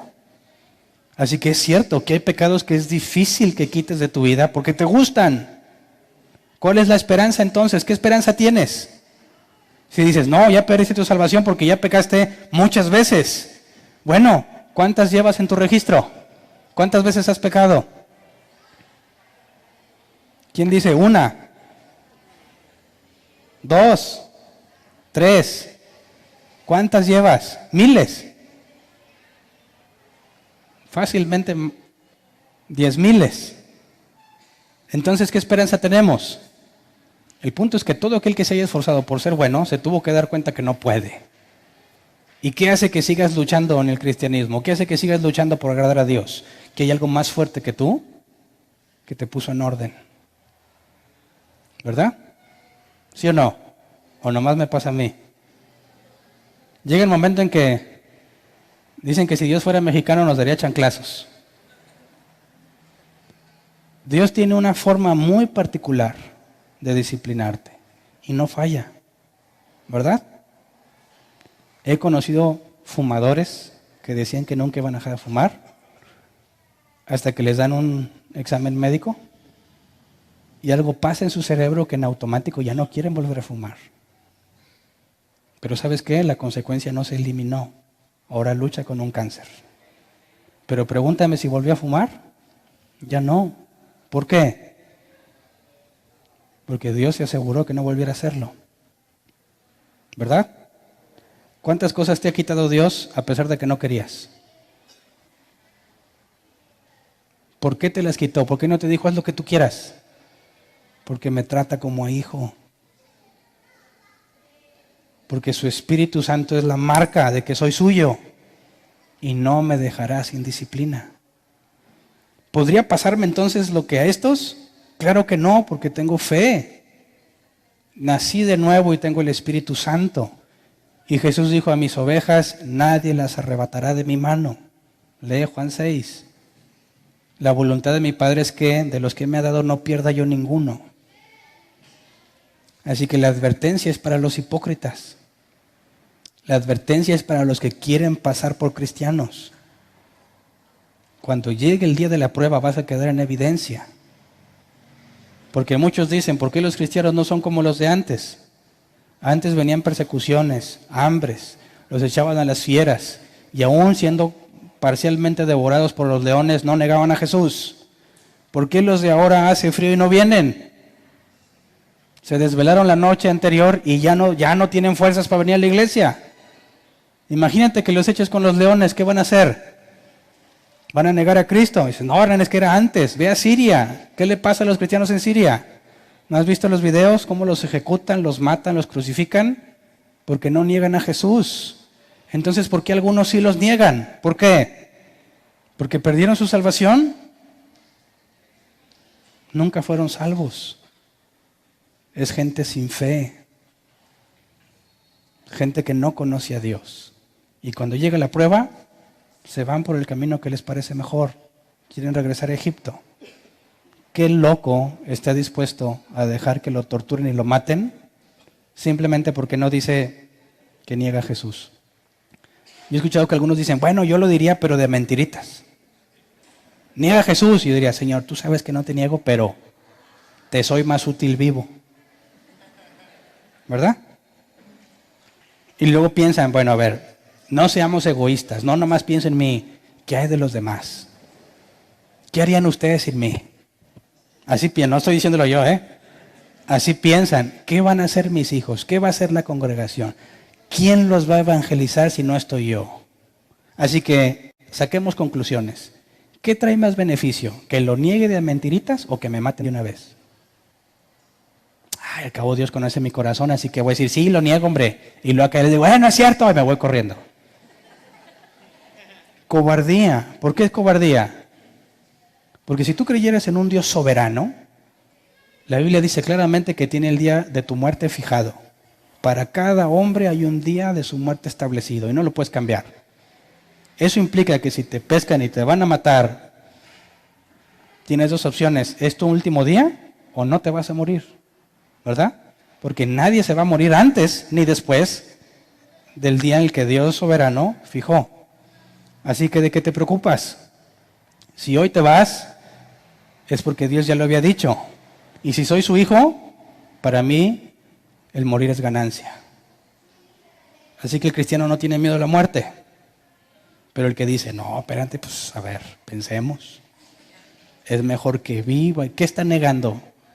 La soberanía y la omnisciencia de Dios. Asume que está bajo su control y que Él puede controlar el futuro dependiendo de sus decisiones. Gente necia. Nada de lo que Dios ha definido se puede alterar. Nada.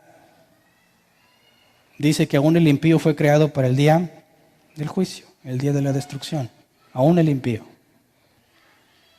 Entonces, cuando dice aquí que nos esforcemos por entrar al reposo, es porque claramente vemos en Apocalipsis que todo regresa a su condición original, ¿cierto?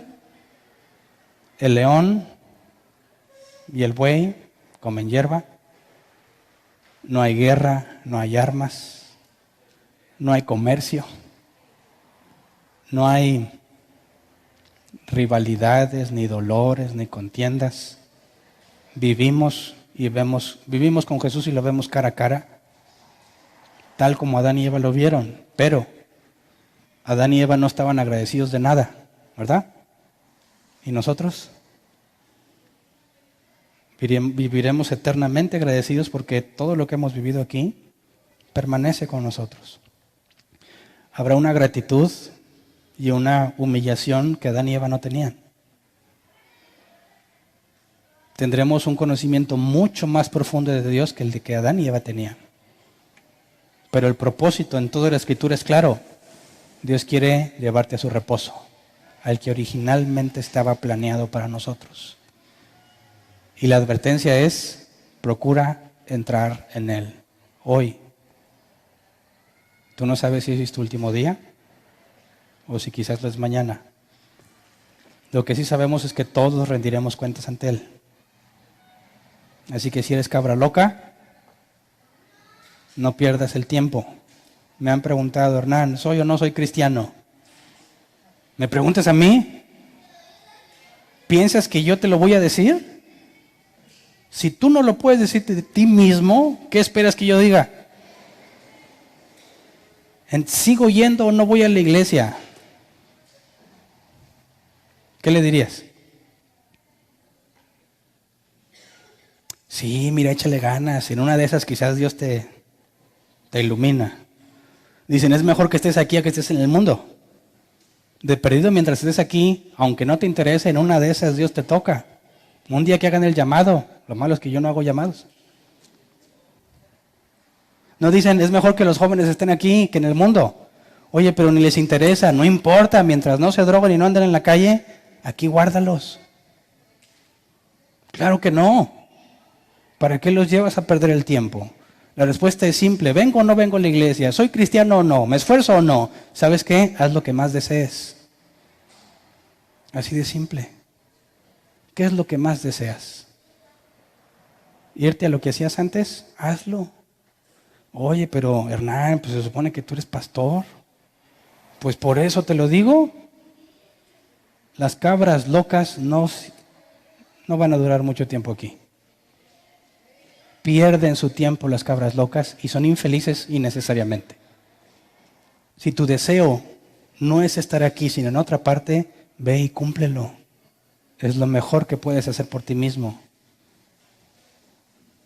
Pero si tu deseo es Dios, si tu deseo es conocerlo cada vez más, y pecaste, levántate.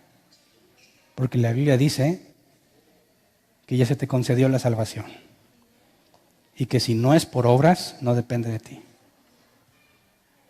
Y si no depende de ti, no la puedes perder. ¿Cierto? Esa es la esperanza de todo cristiano genuino. Que si caigo, Dios es fiel y justo para perdonarme. No por mis méritos, sino por los de Jesús. Así que nadie se pregunte si debe venir a la iglesia o no, sin examinar su deseo más profundo. ¿Qué es lo que internamente deseas? Piénsale bien, porque el futuro bíblico es estar con Dios, conocerlo, convivir con Él. Y si no soportas una predicación bíblica, ¿qué te hace pensar que vas a soportar la eternidad con Él? ¿Verdad? Entonces, no nos está hablando la carta a los Hebreos, aunque más adelante todavía hay otra referencia, no nos está hablando de que te puedes perder en tu camino de salvación. Nos habla de ser congruentes. Esfuérzate por entrar en ese reposo, por estar con Él, donde todo estará en orden, donde ya no vamos a experimentar ningún sufrimiento. Y si tenemos los ojos puestos allá, despreciaremos todo lo que este mundo ofrece, porque es de tontos cambiar lo eterno por lo temporal. ¿Verdad? Entonces, ¿entendemos el reposo que está pendiente? ¿Sí? Ahora sí, ¿Dios está reposando todavía o no? ¿Sí o no? Levante la mano el que dice que Dios ya no está reposando. ¿Ok? Levante la mano el que dice que Dios sí está reposando. Bueno, les digo la respuesta bíblica. Si el reposo es gobierno, tranquilidad, paz, control y bienestar, ¿en algún momento Dios ha dejado de hacer eso? ¿Sí o no? ¿Podrá Dios dejar de gobernar las cosas? ¿Qué pasa si el que sostiene todo deja de sostenerlo? ¿Qué pasa? Todo desaparece. Lo que Dios hizo en el día séptimo, ordenar y controlar el universo, ¿lo ha dejado de hacer? No, el problema es que nosotros no estamos en ese reposo. Así que no puede decir que Dios dejó de reposar, no existirías para decirlo. Nadie podría decir, Dios ya no está reposando, porque no existirías. Por eso el reposo sigue vigente, Dios sigue manteniendo el orden. Pero el mundo es un caos porque está sujeto a maldición. Pero la promesa es que la tierra será redimida y el rey reclamará el reino y todos entraremos en el reposo de Dios. ¿Queda claro? Vamos a ponernos de pie. Pidámosle esto a Dios de manera sincera. Yo sé que si eres cabra loca no me lo vas a decir, ¿verdad? No necesito saberlo, pero tú sí necesitas saberlo. Necesitas sincerarte contigo mismo y decidir que no vale la pena perder el tiempo aquí si tu deseo es estar en otra parte. Pero si tu deseo es conocerlo, si tu deseo es experimentar quién es Dios, aunque tengas pobreza, enfermedad y miseria, si realmente para ti lo más valioso es Dios, entonces pidamos conforme dice la Escritura, que nos conceda arrepentimiento y disciplina. ¿Quién de aquí necesita disciplina? Oye, hay algunos que no. Dicen, no, aquí todo tranquilo. ¿En serio? ¿En serio alguien puede decir que no necesita disciplina? ¿Ahorita estás perfecto? Me parece que todos los días necesitamos constante disciplina, que no es agradable. Así que, ¿quién está dispuesto a pedir algo desagradable a Dios? Qué bueno, 3. Ahí se diferencia el cristiano que busca a Dios y el cristiano que busca la bendición. Todo lo tengo por estiércol con tal de ganar a Jesús. Y aunque esta vida sea miserable, con que me espere la corona de gloria que decía Pablo, todo valdrá la pena. Así que hagamos una petición a Dios, que no nos deje sin disciplina. Y que las cabras locas queden en evidencia, para que no estorben a la congregación que quiere seguir a Dios, para que no estorben a los que genuinamente buscan conocer más de Dios, para que estemos entre ovejas y no cabras, como ven. Señor, primero queremos agradecerte porque a pesar de que hemos sido tan rebeldes como los que se rebelaron contra ti en el desierto, a pesar de que hemos hecho nuestros becerros de oro en otro tiempo, a pesar de que blasfemamos contra tu nombre e hicimos que tu nombre fuera pisoteado entre otros al enseñar un evangelio falso, a pesar de todo el desastre y daño que hemos causado en otras personas, tú decidiste darnos misericordia, porque no lo merecíamos. A algunos no les tuviste paciencia, pero en tu sabiduría y en tu soberanía decidiste darnos otra oportunidad y transformarnos cada día a la imagen de tu Hijo. Señor, sabemos que es algo que no merecemos y que es imposible que hubiéramos podido alcanzar. Sabemos que, como dice la Escritura, que el hombre natural no percibe las cosas del Espíritu porque no puede. Y aquí nos encuentras escudriñando, buscando y entendiendo lo que tu Espíritu Santo ha revelado a través de la Escritura. Y podemos saber que eso es solamente gracia. Señor, concédenos congruencia en la forma en la que vivimos y lo que hemos aprendido y entendido. Que cuando hablemos de lo que la Biblia enseña, podamos ser respaldados por nuestras vidas. Que no seamos como los fariseos hipócritas que buscaban aparentar para recibir los mejores lugares o para ser tratados bien, sino que seamos como el que pedía perdón en un rincón humillado, que se sabía indigno de ti y que salió perdonado. Concédenos no ser como aquellos que se ponían flecos en sus vestiduras o dejaban ver su cara demacrada cuando ayunaban, o cuando oraban levantaban las manos para que todos los vieran en las plazas y en los lugares públicos. Concédenos ser como tú enseñaste, que si oramos, lo hagamos en la privacidad de nuestra habitación, donde nadie nos ve, para que lo que nos digas en lo secreto podamos decirlo en público. Concédenos no parecer perfectos porque no lo somos, sino personas que están conscientes de sus debilidades y de sus fracasos y que por eso son dependientes de Dios. Líbranos de querer aparentar perfección ante los incrédulos.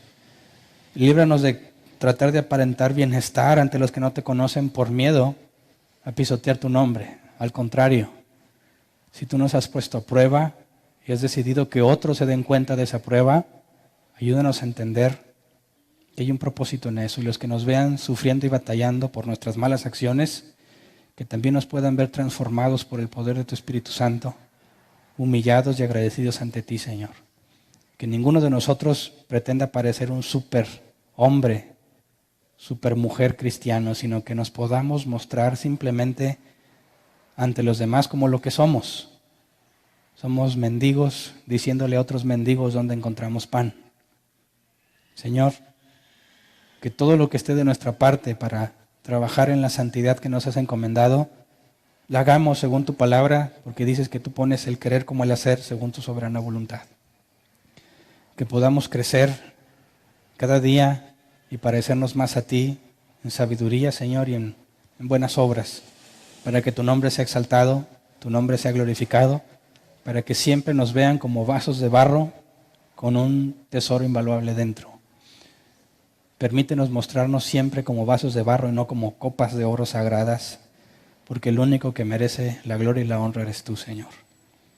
Concédenos entrar en el reposo que has prometido, del cual nos has dado un adelanto. Tu Espíritu Santo nos deja ver que en muchas circunstancias podemos descansar en ti, pero queremos el reposo de la promesa original, el reposo del que habla el libro de las Revelaciones, de que estaremos contigo, Señor, que reinaremos contigo, que te veremos tal cual eres y que tú no te avergonzarás de llamarnos hermanos, que podremos conocerte, que lo que ahora vemos como por espejo, en ese día lo veamos claramente, Señor, según tu soberana voluntad. Así que de antemano, Señor, en lo que a nosotros respecta, concédenos ser congruentes y dar siempre la gloria a tu nombre, Señor. Gracias de antemano. Amén. ¿Pueden sentarse? Preguntas. Sección de preguntas. ¿Quién tiene una pregunta? Recuerden que el motivo de las preguntas no es exhibirlos, ¿verdad? Es que de tu pregunta se pueden beneficiar los demás que tengan alguna duda, ¿verdad? Cuando tú externas tu pregunta, permites que todos podamos aprender a raíz de lo que preguntas. Entonces, si tienes una pregunta, levanta la mano y te llevan el micro. ¿Alguien tiene una pregunta? A la una. Acá. ¿Me ayudan con el micro, por favor?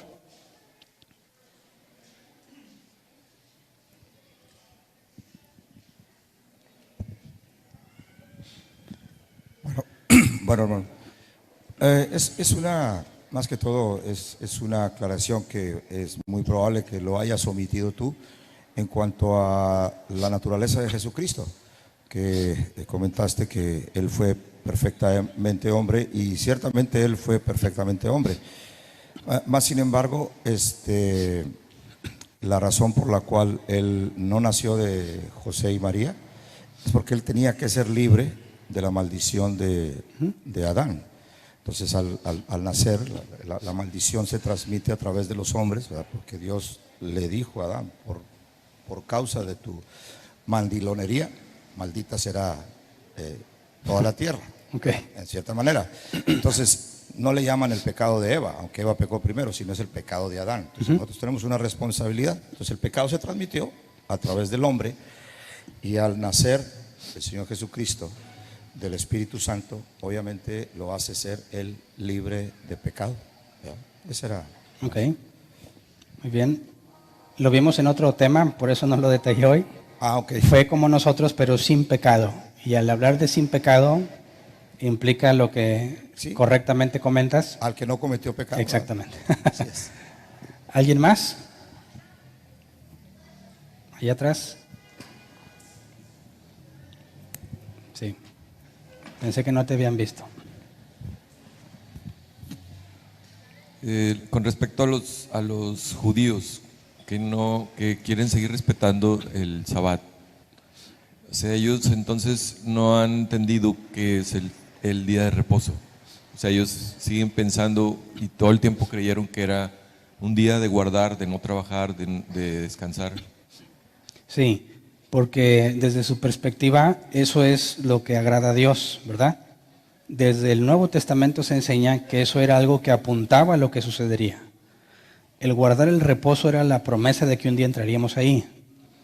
Todo el sistema sacrificial en el templo y todo es lo que Jesús haría en un momento determinado. Entonces, para nosotros es claro que el Antiguo Testamento hablaba de las cosas que iban a suceder, pero para ellos siguen siendo cosas vigentes, aunque no tienen templo, ¿verdad?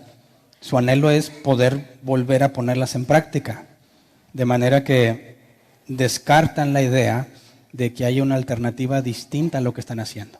El punto central es que el autor de Hebreos dice, bueno, ellos pueden esforzarse lo que quieran por cumplirlo, por dentro siguen siendo los mismos, ¿verdad? Nosotros, aunque no hagamos todo ese sistema sacrificial, tenemos el Espíritu Santo. Así que no es cuestión de si guardas el Shabbat o no, ya que si tienes el Espíritu Santo, no necesito un día para consagrarlo a Dios, estoy consagrado a Dios todos los días, ¿verdad? El sistema cambia completamente.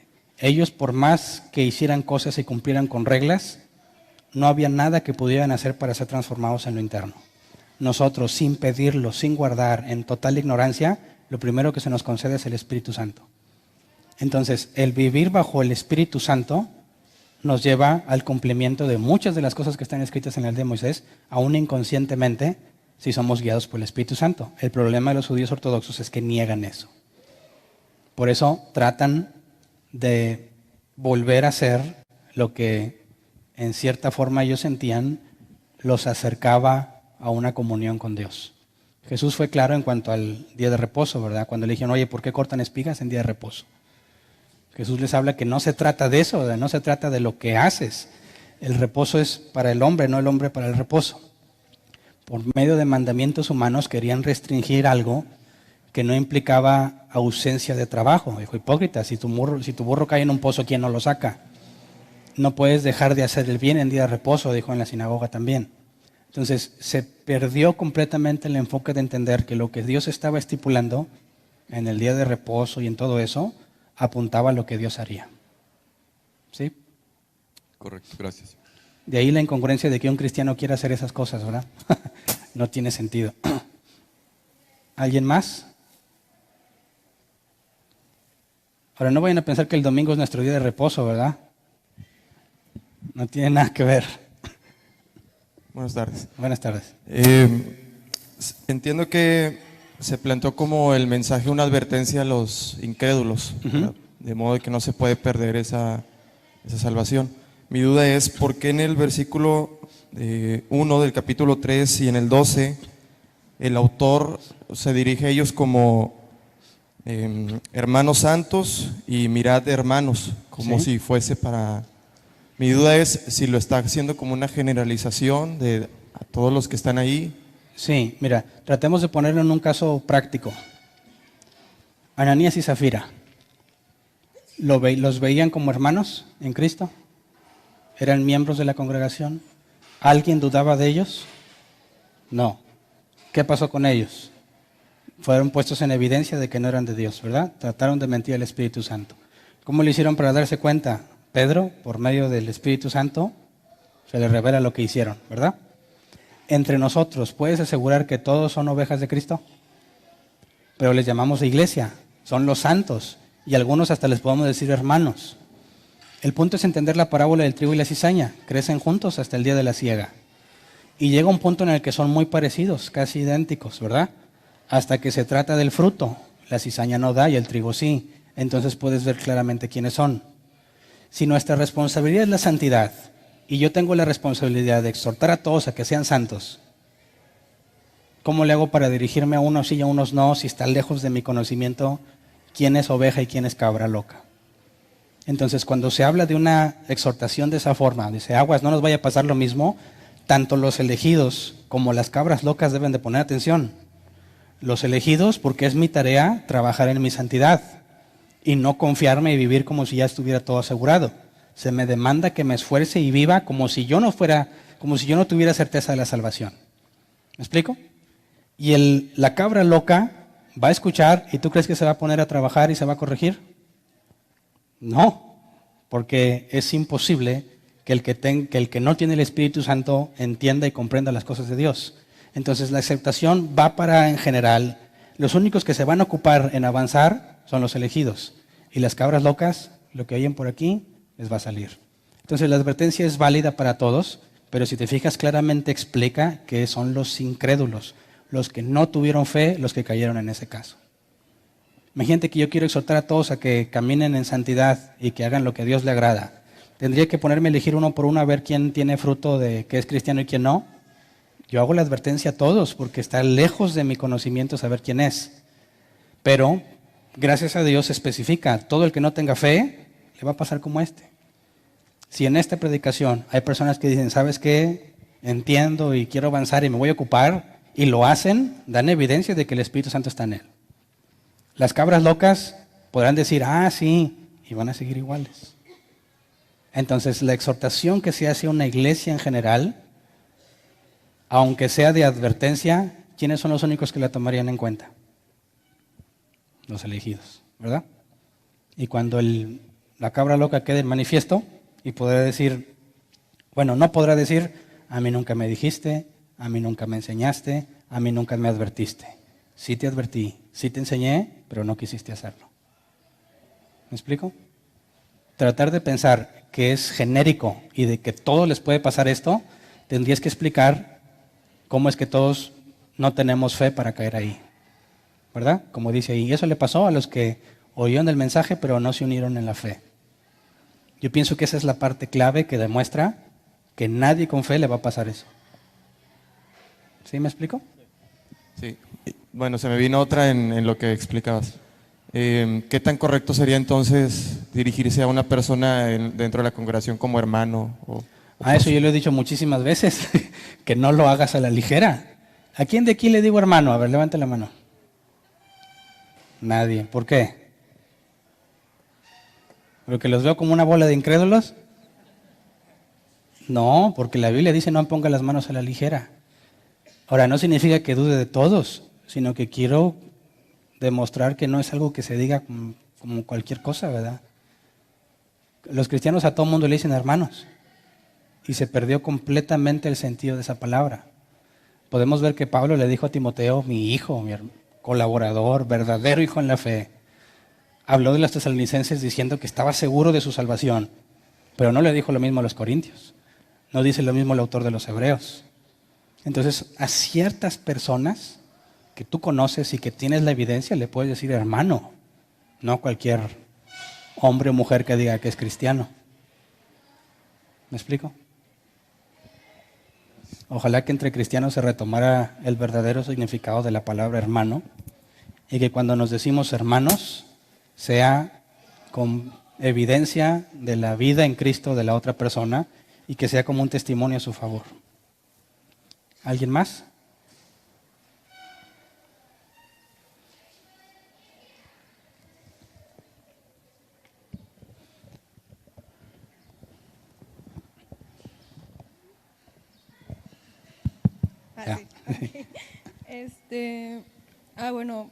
Bueno, yo sé que la Biblia no se contradice, pero hay ciertas cosas que yo batallo mucho para como que sentar bien la idea en mi mente. Ok. Entonces, en Números 14 venía, el Señor le respondió: me pides que los perdone y los perdono, pero juro por mí mismo y por mi gloria que llena toda la tierra, que aunque vieron mi gloria y las maravillas que hice en Egipto y en el desierto, ninguno de los que me desobedecieron y me pusieron a prueba repetidas veces verá jamás la tierra que bajo juramento prometí dar a sus padres. Ninguno de los que me despreciaron la verá jamás. Y luego veo en Números 23, 19, y dice: Dios no es un simple mortal para mentir y cambiar de parecer. Ahí dice: ¿acaso no cumple lo que promete ni lleva a cabo lo que dice? Sí. Entonces yo tengo ahí como, ellos desistieron de seguir a Dios, mas Dios les había prometido a sus antepasados Ok. que iban a estar dentro de su reposo. Ujú. Entonces ahí me quedo como que, Bueno, tendría que haber una contradicción, ¿verdad? sí. Tú dices que ahí ves algo que se contradice. No. En que O sea, no los dejó entrar, No creo que se contradiga, vaya, Ok. pero, yo... Parece que se contradice. No lo logro procesar, vaya. ok. Sí. Habría que entender, para que exista una contradicción, Dios tendría que haber dicho sí y luego no en la misma cosa, en el mismo sentido, ¿verdad? Si yo digo, por ejemplo, este atril es negro, pero es azul, es una contradicción. O es negro o es azul. Ok, entonces cuando Dios hace un juramento de que recibirían la tierra, tú misma lo leíste. ¿A quién le hizo el juramento? A sus antepasados. Ok. ¿A ellos se los juró que ellos entrarían? A los que no entraron, Dios les dijo: ¿ustedes les juro que los voy a meter en la tierra prometida? No. No. Más a sus Entonces, antepasados, sí. ¿Dios falló en su juramento con ellos? No, porque van a entrar los hijos. A los antepasados les dijo: a sus descendientes les daré la tierra, ¿verdad? ¿Dijo exactamente a cuáles? No. No. Entonces, todos esos que murieron en el desierto, mayores de 20 años o más, murieron, dijo, pero los hijos entrarán, ¿verdad? El juramento se cumplió, ¿no? Los descendientes de los antepasados entraron, ¿verdad? O sea, esos descendientes no, más otros. Es que el punto es que generaciones en no adelante, especificó sí. cuáles sí, cuáles no. El juramento es: tus ya. descendientes la recibirán. Y fue cierto, ¿no? Todos los hijos de los que se murieron la recibieron. ¿Eran descendientes de sus antepasados? Sí. ¿Y cómo es que dice que los hijos de ellos la recibieron? O sea, no. La no tierra, entiendo. la tierra prometida. La promesa es que les entregaría esa tierra. Lo juró y lo cumplió. Que en su camino diga Dios: yo juré los descendientes, pero no dio santo y seña de quiénes, ¿verdad? Si en el camino Dios detecta una bola de falsos que nomás quieren el beneficio y decide matarlos a todos, para que solamente los que estaban buscando, que soportan el desierto y que están listos y confían en Dios la tomen, no es para nada modificar el juramento que hizo. Por eso no hay nada que se oponga entre sí, entre lo que finalmente sucedió y lo que Dios había prometido inicialmente. ¿Sí me explico? Sí, gracias. Ok. ¿Alguien más? Habían levantado la mano ahí atrás, ¿verdad?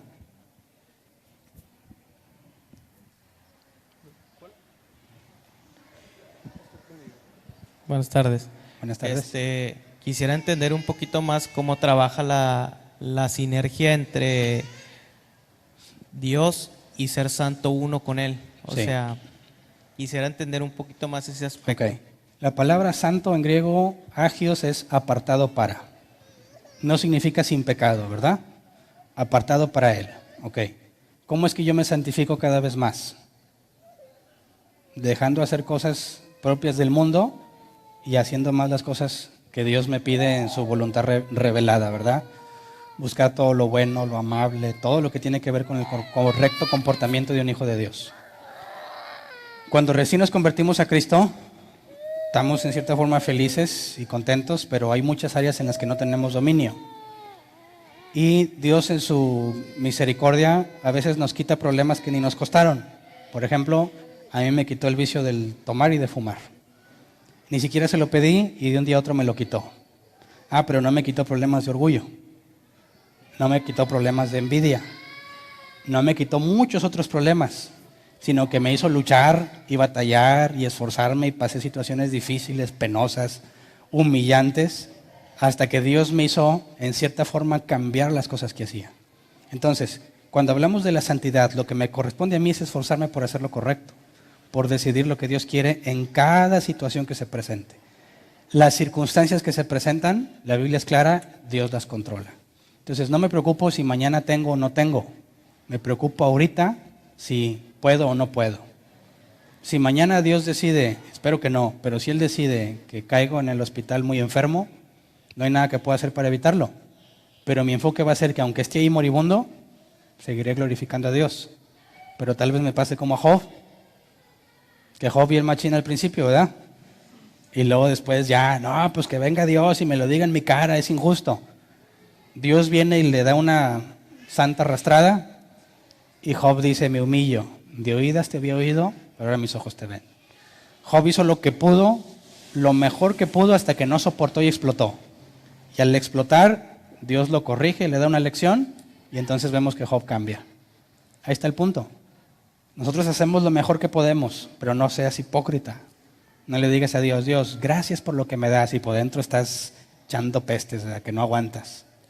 Dile, Dios, ¿sabes qué? Ya no aguanto, ya no lo soporto. Y así, dile tal cual eres, porque también hay propósito en eso.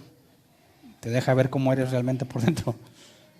Entonces, ese es el trabajo que nos corresponde como cristianos y esa es la santidad en la que nos debemos enfocar. ¿Sí queda más claro? ¿Alguien más? ¿Había levantado la mano por acá?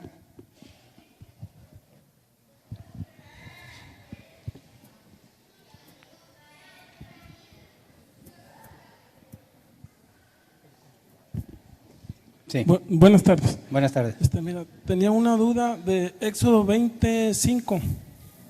¿El carácter de Dios es celoso o hay que...? Dios fuerte y celoso. Sí, así es. O hay que... la traducción en Strong, ¿cómo sería ahí o cómo se explica? Puede traducirse como celoso, pero ¿cuál sería el problema? Pues que si es un carácter de Dios, o sea... Ok. Siendo Dios, ¿por qué sería celoso, verdad? Sí, Okay. no cela la mente. El Ok, pensamiento. buena pregunta. No tiene que ver con el tema, ¿verdad? Pero nosotros vemos a un hombre celoso como un hombre inseguro, ¿verdad? Cuando Dios dice que es celoso, ¿significa que también está inseguro? No, habría que entender o no puedes dejar de lado quién es Dios. El hecho de que Dios sea celoso es un acto egoísta, que Él te quiere tener para ti mismo, o sea, para Él mismo, de que onda, Hernán, nada más yo, y está como una novia ahí celosa. ¿Dónde andabas? ¿Qué estabas haciendo? No.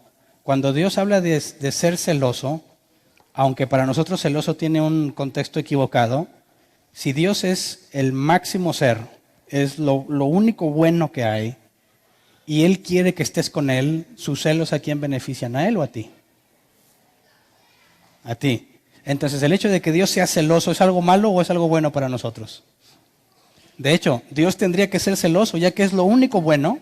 Si realmente me ama, Él quiere que esté con Él para que yo pueda vivir bien. Entonces, el hecho de que Dios sea celoso es una excelente noticia para nosotros, ¿no? Y el contexto de un hombre celoso e inseguro no aplica porque nosotros no tenemos los atributos que Dios tiene. ¿Sí? ¿Alguien más había levantado la mano en esa sección? ¿No? Bueno, ya nadie más. A la 1, a las 2 y a las 3. Muy bien.